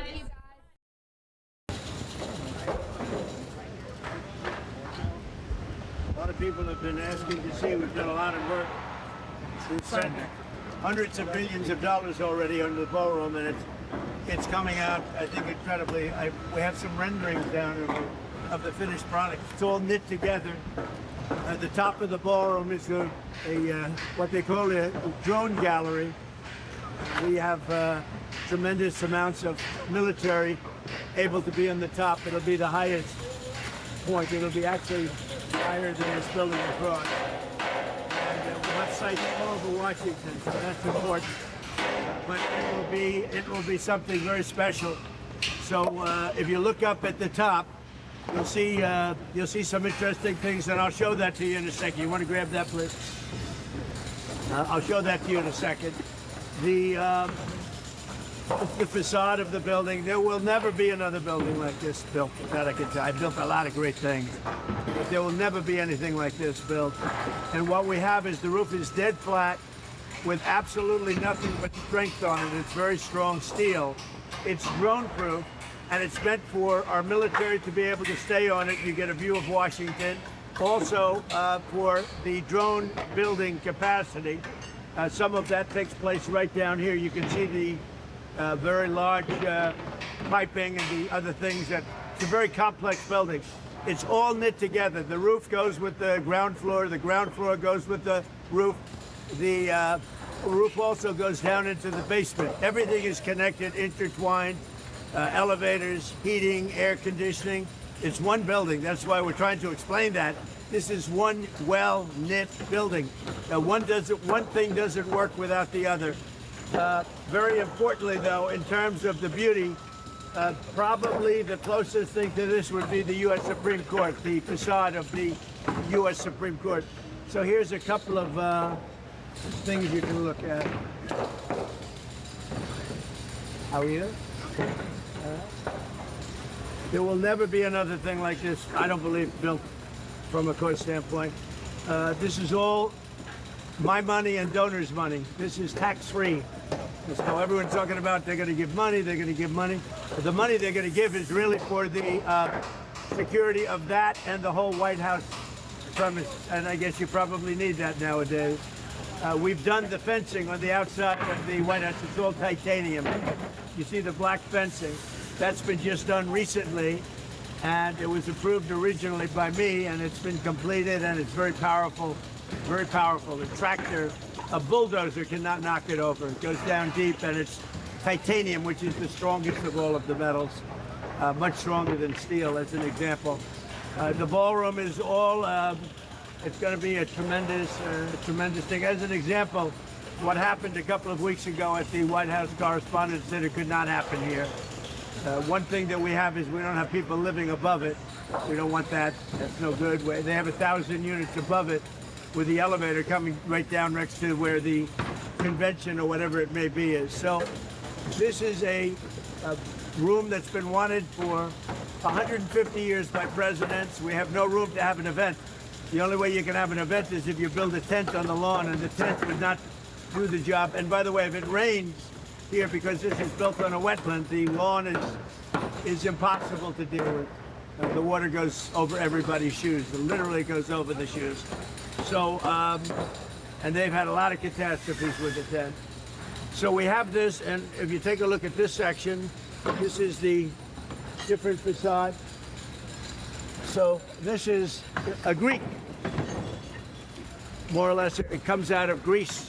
And this is the ultimate facade for Greece. This faces the Treasury building. This is a different facade. That's Rome. And that faces the Washington Monument, the Lincoln Memorial, etc. So you have two facades. Primarily, you have two entrances. You have here. But the primary entrance is through the White House, directly through the White House. And it's really something. I think you can see the complexity. All of these columns go directly up to the roof. And the roof is a barrier. It's a shield because it's made out of, the sidewalls are steel, impenetrable steel, and also impenetrable glass. The glass is approximately 4 inches thick. And yet it's amazing. You can see through it as though it didn't exist. It's amazing. And it can stop just about anything. Just about anything. On the other side of the glass, we have steel and concrete, so that the glass is very powerful. What's holding the glass is equally as powerful. And that's here. You can see they're just about ready to go up to the top. All of these columns, they go directly right to the roof of the building. And again, we call it a drone port. It's set up for unlimited numbers of drones. Purposely, we don't have any air conditioning equipment up there because We don't want anything coming down through the pipes. If anybody gets, normally you'd have a lot of air conditioning equipment on the roof. We built it all inside the building, inside the case of the building, because we don't want to have anything having to do with air or air quality or any problems playing with the air. So you'll notice it's a dead flat roof with no equipment on it. All of the equipment is inside of the building, and that's for safety reasons. Normally you'd do it a lot less expensive. You do it a different way. So all of this was paid for by myself, and because I keep hearing like, we are making a gift of this board. This is a gift. This is not going to be paid for by the taxpayer. We have a judge that thinks it's a terrible thing that we're making a gift. He said it's terrible that we're making a gift. It should be paid for by the taxpayer. That's one I've never heard before, but I'm sure maybe, I don't know, maybe he doesn't understand. This is a gift to the United States of America. And more than a gift, it's going to be one of the most beautiful buildings that's ever been built in the country or in Washington, D.C. So here's the other facade you see over here. And again, this is taken, these great classical buildings, they're taken out of different parts of the world from very glamorous times. This is Rome. They like the flat roof. Greece likes they call it the triangles, and you see that. This is a porch that looks out over the city. Also, it's developed in such a way that we can have military there, but the entire roof is developed for military. They're very high. They're higher than just about anything else. They have a 360-degree vision of Washington, D.C. They have a massive drone capacity. Not only is it drone-proof, if a drone hits it, it bounces off. It won't have any impact. But it's also meant as a drone port, so it protects all of Washington, the roof of the building. Okay? Now, does anybody have any questions? If you want, you can take, I think you can bring your cameras down. You might want to take a look at the complexity. These are all different rooms down here. They're building a hospital. They're building, it's a military hospital. They're building all sorts of research facilities, also meeting rooms and rooms that go hand in hand for the military, using the ballroom. And the ballroom is really a shield and protecting all of the things that are built here. This goes, as you see, it's already up to the ground. This goes down very deep. You get a better view right over here. This is down, because we've already done these floors, but these are already down 2 floors. It's down about 6 stories deep. That's big stuff. Normally, when you build a ballroom, you build it flat. You just build a ballroom. It would have been built. The complexity of this, and again, it's all knit. It's all knit together between the drone proofing, the missile proofing, we have, and the drone capacity upstairs. We can have all sorts of military up with it. I hate to use the word snipers, but we have great sniper capacity. It's built for our snipers, not the enemy snipers, our snipers. And because of the height, we get a very clear view of everything all over Washington. Yeah. President, you mentioned that this is being paid for out of pocket, but why is Congress in pocket? Explain sort of the difference. Well, they're not. Congress is approving, Congress is approving money for security. It may go, some of it may go here for additional security, I don't know. But Congress is approving money, but this building, I mean, I put up the money, built this building, along with a lot of great patriots. People have put up a lot of money to build the building, and we have a building that is going to be, I think it's going to be potentially the most beautiful building in all of Washington, and with that is great military capacity. We're building it in conjunction with the United States military and the Secret Service. If Congress doesn't approve that money, can this project still be completed? Well, they have a budget in Secret Service and the military to do some of the work that you see right here. So the answer is, I think they want to enhance what you see. It's very powerful. You see what's happening. It's very powerful concrete. It's 9,000-pound concrete. That, if you know anything about concrete, that's very, very strong. That's very strong concrete. But they probably want to enhance the area. They're going to spend money. This is a very sacred piece of land. This is the White House, and they want to do things. But all of everything that you see and the money that's being put up to build the ballroom And again, the ballroom, it's necessary for the ballroom to be built with what you see over here. It's all knit in. The air conditioning, the heating, the drone capacity, the shield. You know, the ballroom becomes a shield for everything that you see right here. Without that, they couldn't have this. They couldn't build the lower floors. Without that shield over the top of it, it's a shield that will totally protect what's downstairs. They have a lot of things going on downstairs, and some of it you see. This goes down 6 stories. You see 3 stories because it's already been built.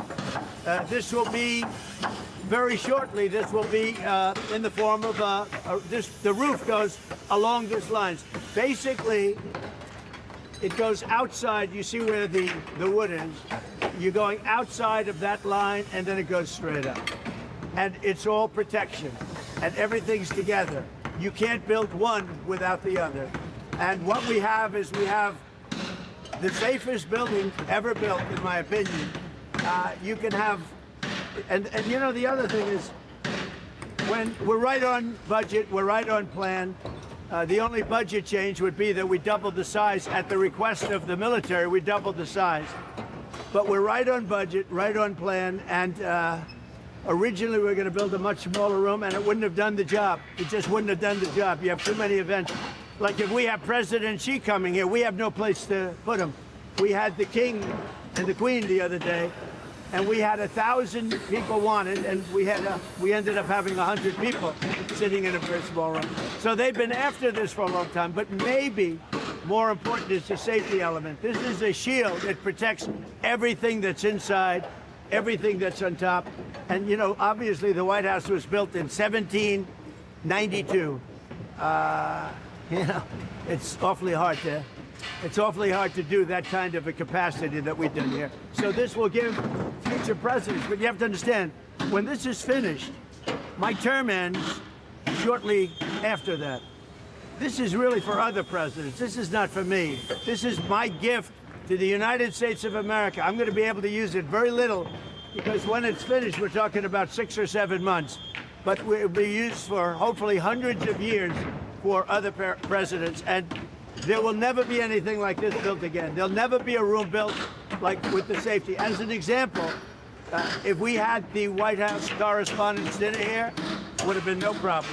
Sir, you said that this will be when it opens, you'll have about 6-7 months. Have you thought around that time? Have you thought about the first event you would like to have?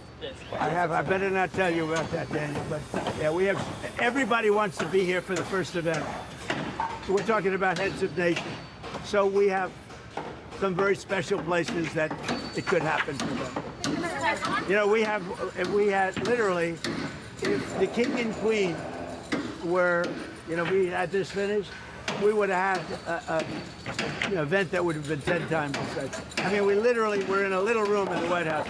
Presidents, now we're not even talking about safety. Presidents have been asking for this for literally from the time the White House has been built. But on record, for 150 years, they've said, what about a big room? And you all know, you probably attended, they have some where they use tents.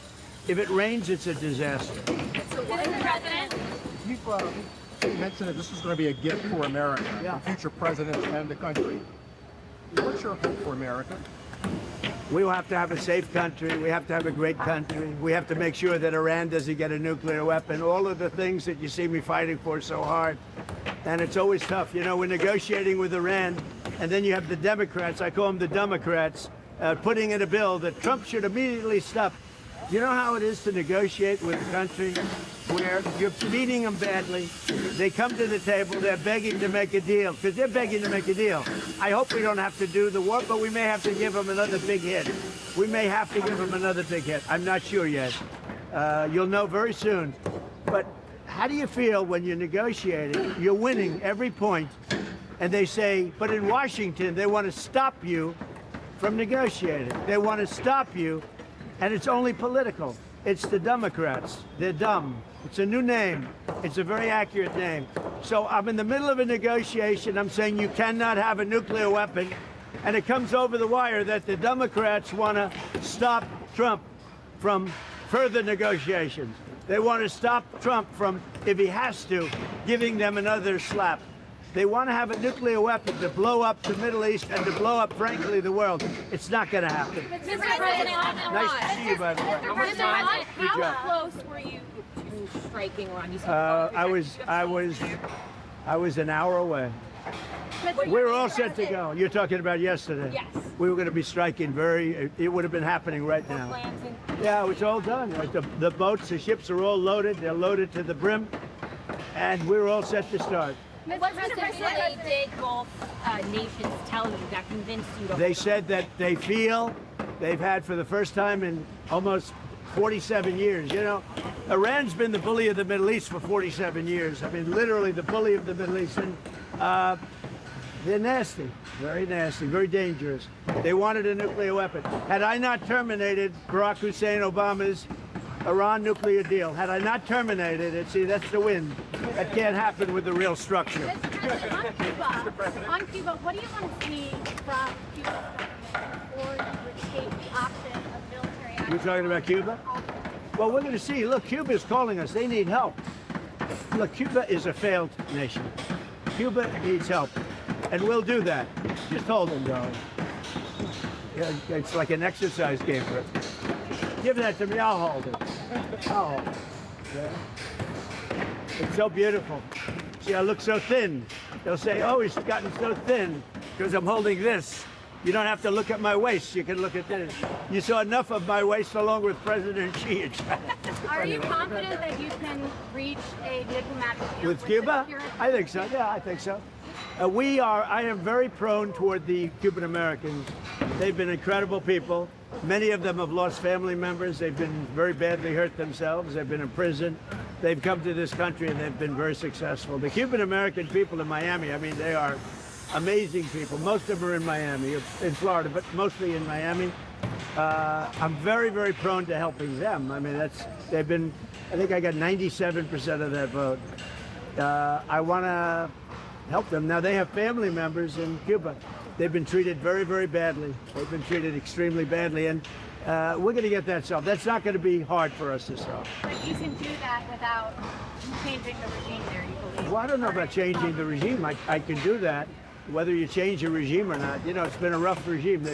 They've killed a lot of people, but it's a country that really needs help.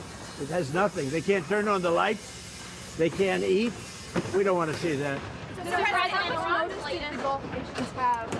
How much notice did the Gulf nations have for going to strike before They called me over the last 2 days to say they made a lot of progress because we have them negotiating with us, and primarily Saudi Arabia, Qatar, UAE, Kuwait, a little bit, and Bahrain, and some of the others.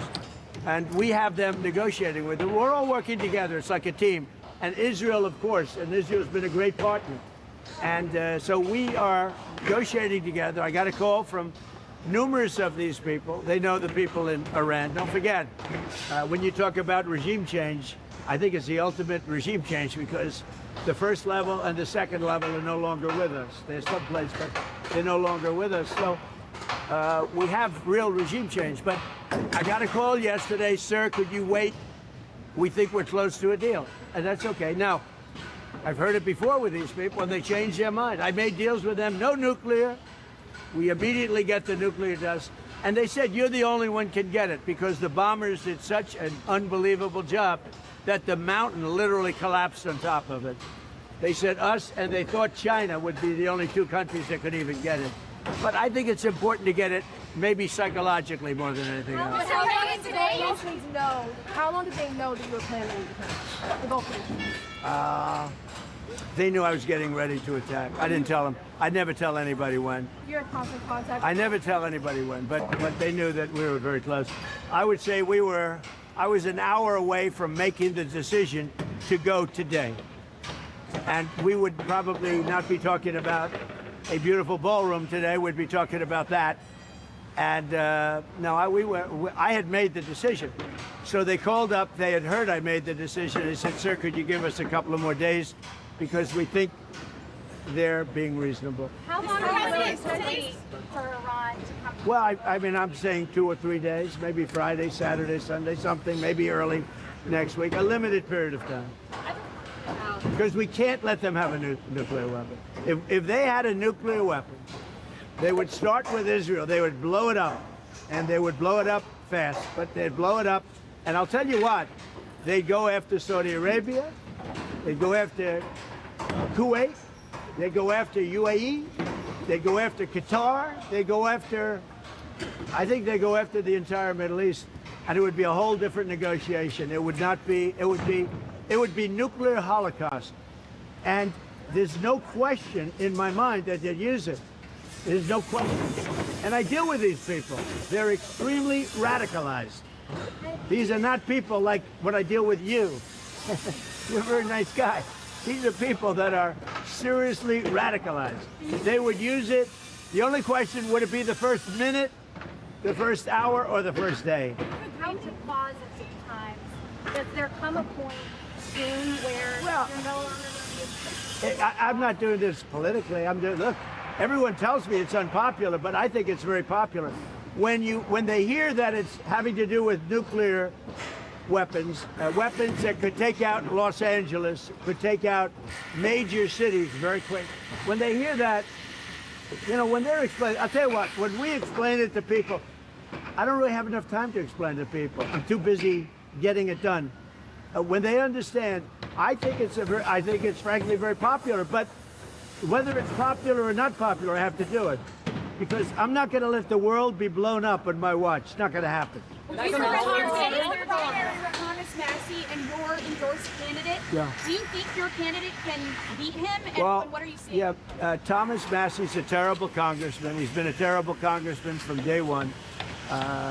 Dealing with him is just a horrible. I don't think he's a Republican. I think he's actually a Democrat. He's not a libertarian. You know, sometimes they say he's really a Democrat. He votes against us all the time. He voted against the border wall. He voted against men playing in women's sports. He voted against transgender for everybody, the mutilization of your children.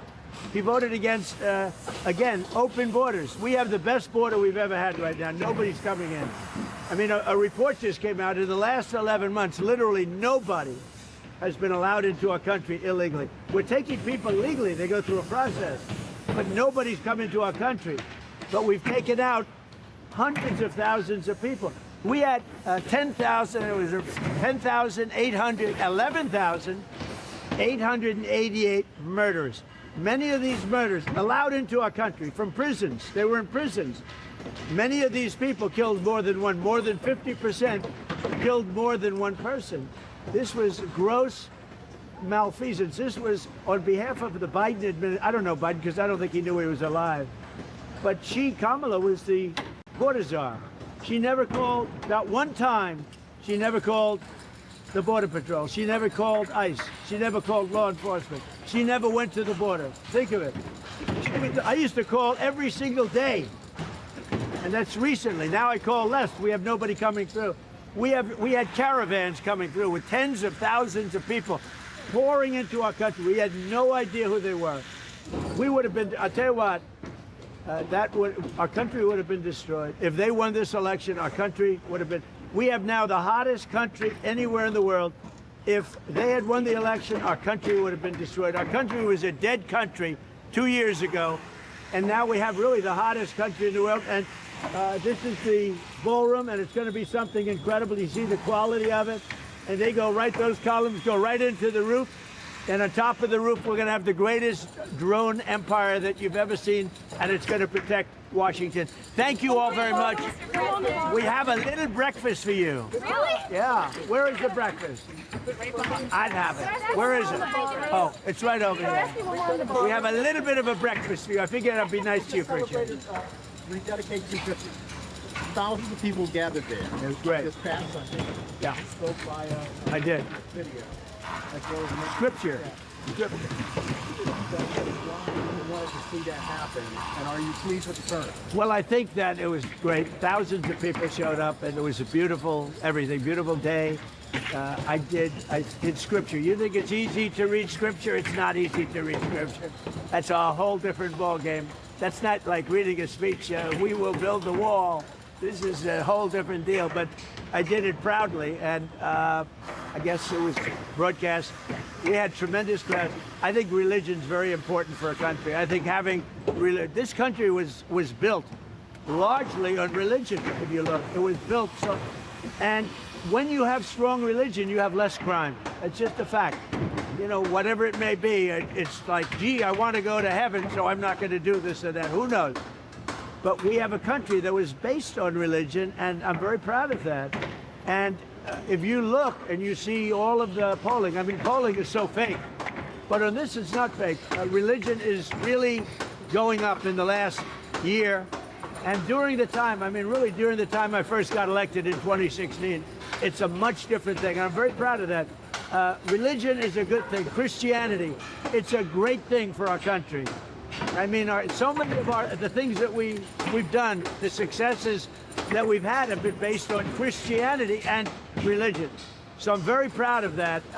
Religion is taking off like our country is taking off. Our country's hotter now than it's ever been, and I'll tell you, religion is making a tremendous comeback. You look at churches today, they're full. You go back 2-3 years, nobody was going. So we're very happy with it. About the hate crimes that we see happening. Yeah, no, I'm always concerned. I see things happening. Look, from the beginning of mankind, you've had that. You've had the good and you have the bad. I'd like to get rid of the bad, but somehow that's going to be there. But the good has been many times what it was. Really many times what it was. On the ballroom, if Congress does not vote for this $1 billion for your security funding, would you be willing, or would you willing to go to your donors to ask for that money? Well, this is money for the whole premises, including the East Wing. This is the East Wing section. But the ballroom is, as you see, it's going up. It's ahead of schedule. It's larger because they wanted more military capacity. They wanted more drone capacity. They needed a larger roof. And frankly, we needed a larger facility. And so we're doing that. And we've done this in strict coordination with the military and with the Secret Service. And they've been great to work with. The money that they're talking about is the surrounding areas and maybe enhancing some security aspects of the building. But the building, as you see, it's a very active site. And a lot of people are amazed. And by the way, that floor goes down 3 floors, just so you understand. You're seeing almost the top floor.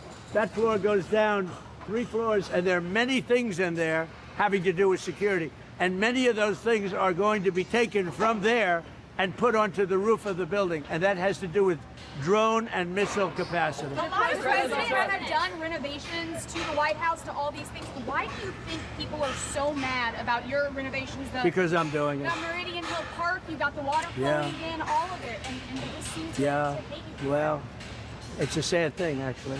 You know, that's very nice. I appreciate the question. First I said, oh, this is going to be a negative question. Then I heard she's really saying, why do they hate you for fixing the water fountains? So, you know, we have 40, I know, because I want to see Washington be beautiful. To me, it's very important. But as an example, you mentioned the water fountain. We didn't have one water fountain, I think we have 40. We didn't have one in Washington that worked. And soon they'll all be working. Many of them work right now. And I think one of the best things, President Obama, President Biden spent much more than $100 million on the reflecting lake between the Lincoln Memorial and the Washington Monument. They spent much more. They spent, some people say, $200 million. You know what they got out of it? A closed lake. It never opened. And when it did, it shut right away. It leaked. It was a disaster. I'm doing a job on the reflecting lake for a fraction of what they paid. Now I've upgraded it I got so into it, I've upgraded it like you wouldn't believe. I'm doing all the walkways outside. I'm doing it properly. But it's a much bigger job. But you see it's happening now. It's going to be beautiful. It's going to be waterproof. It's going to be reflecting again.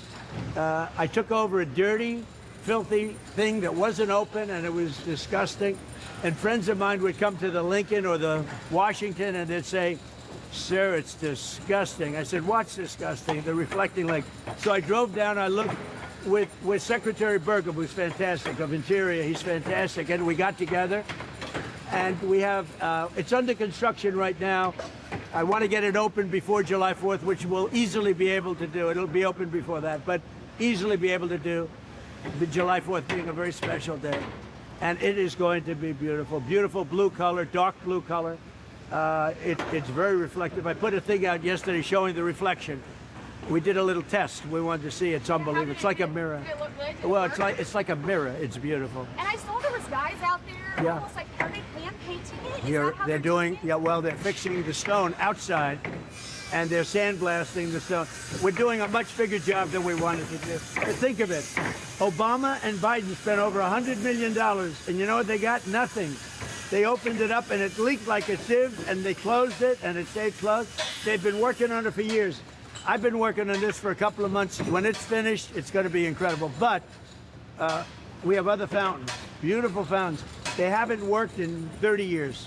They're just sitting there rotting, and most of them are now open. And right across the street, I made a donation, and I'm building Lafayette Park, and it's going to be beautiful. How much was the donation? I like her. How much was the donation? How much was the donation to Lafayette? About $10 million. Are you happy with American So- flag blue?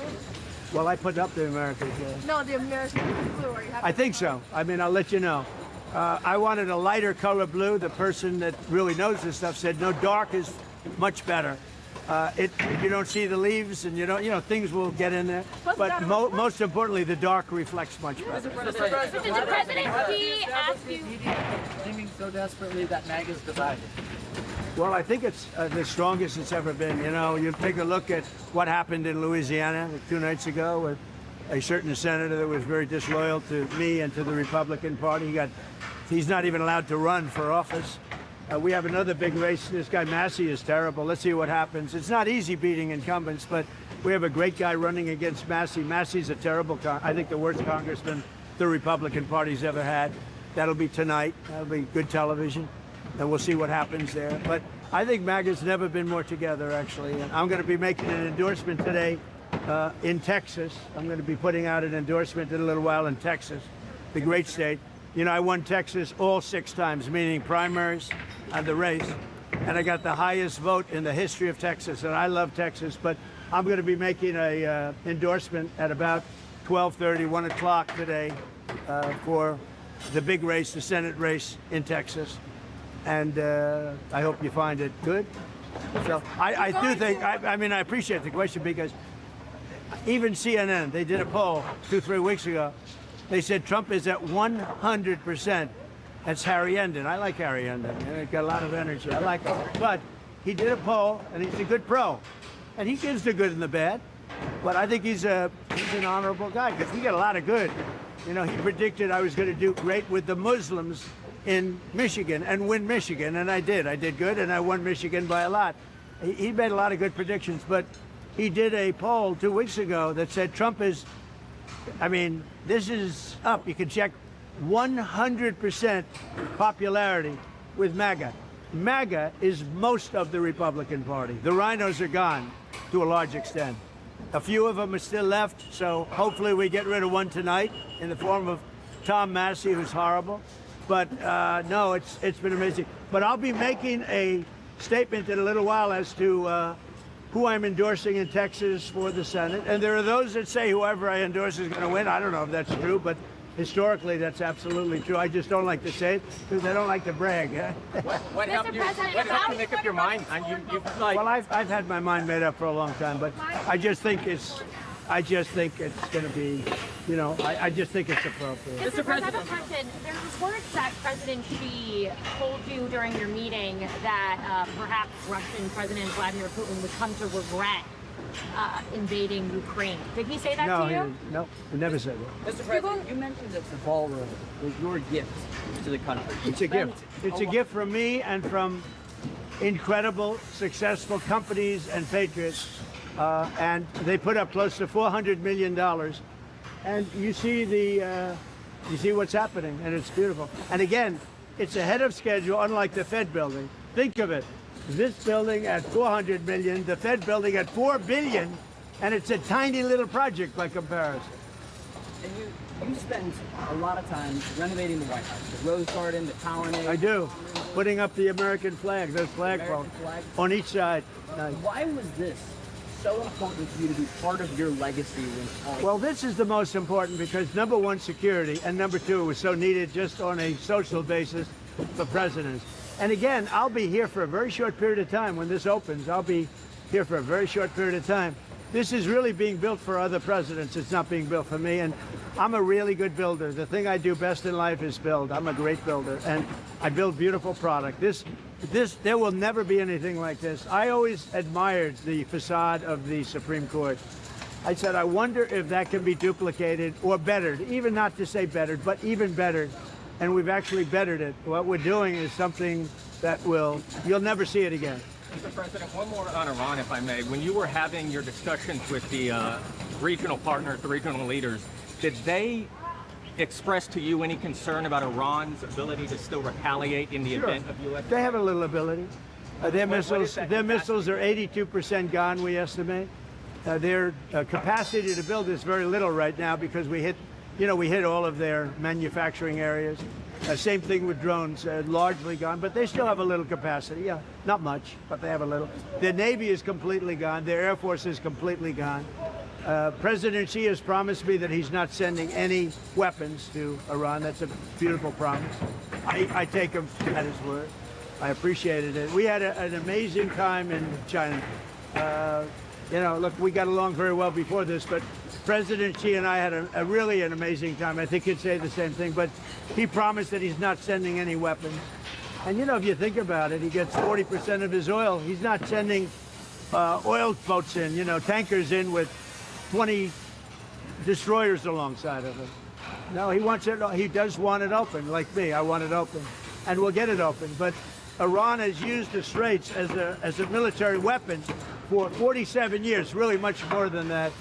And that's not their strait. That's international waterways. That's not for them to do. And look, they've learned their lesson. If I left today, it would take them 25 years to rebuild. But we're not leaving. We're going to do it right so that in 5 years, 10 years, if you have a bad president who doesn't want to do what's right to do, this should have been done by Obama. This should have been done by Biden. It should have been done by other presidents long before me. And everybody agrees to that. They agree to it. Mr. President, you pushed to suspend the federal gas tax. Yeah. Are there other initiatives that you're... Well, there may be. It's very temporary. Yeah, there may be. Anything to keep it down. Look, as soon as this war is over, gas is going to... I had gasoline down to $1.85 in Iowa. I was in Iowa, and the stations had it at $1.85. But I was down to, in many cases, less than $2 a barrel, a gallon. And then I said to myself, this is great.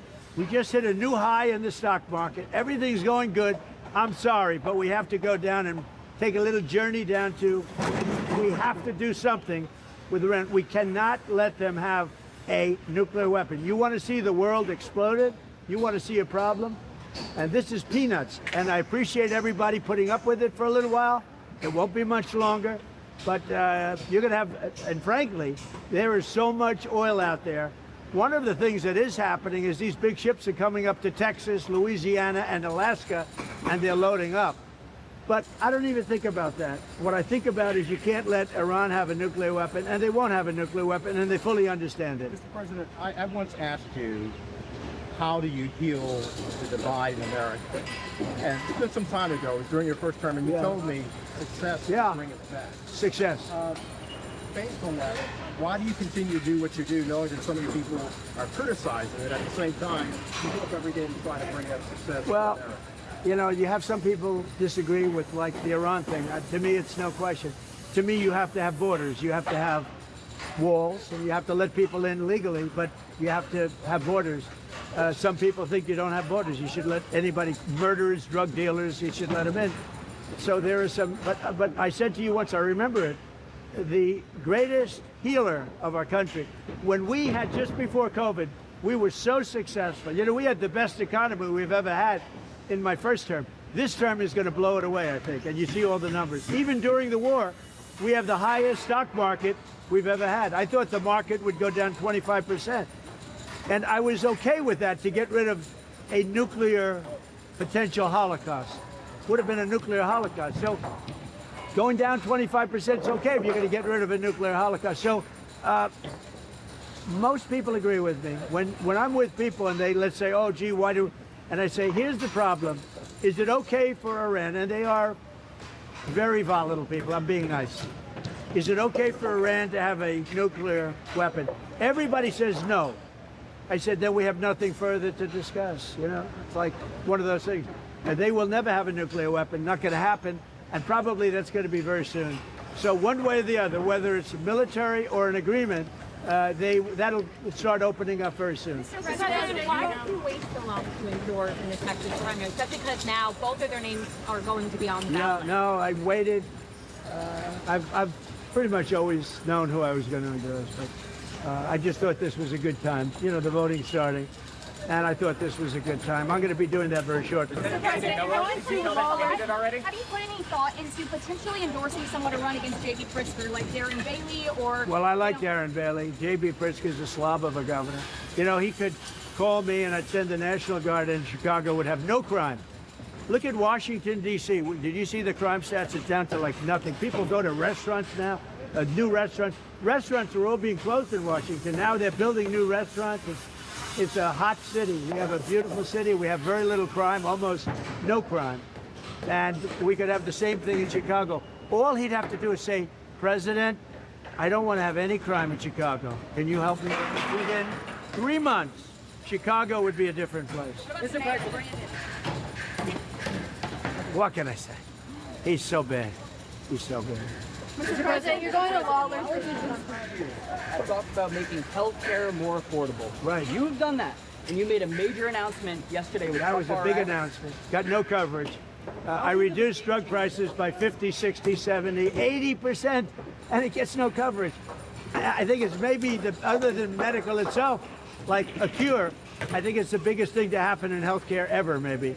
I brought the price. We paid the highest price in the world. Now we're paying, as of now, we're paying the lowest price in the world.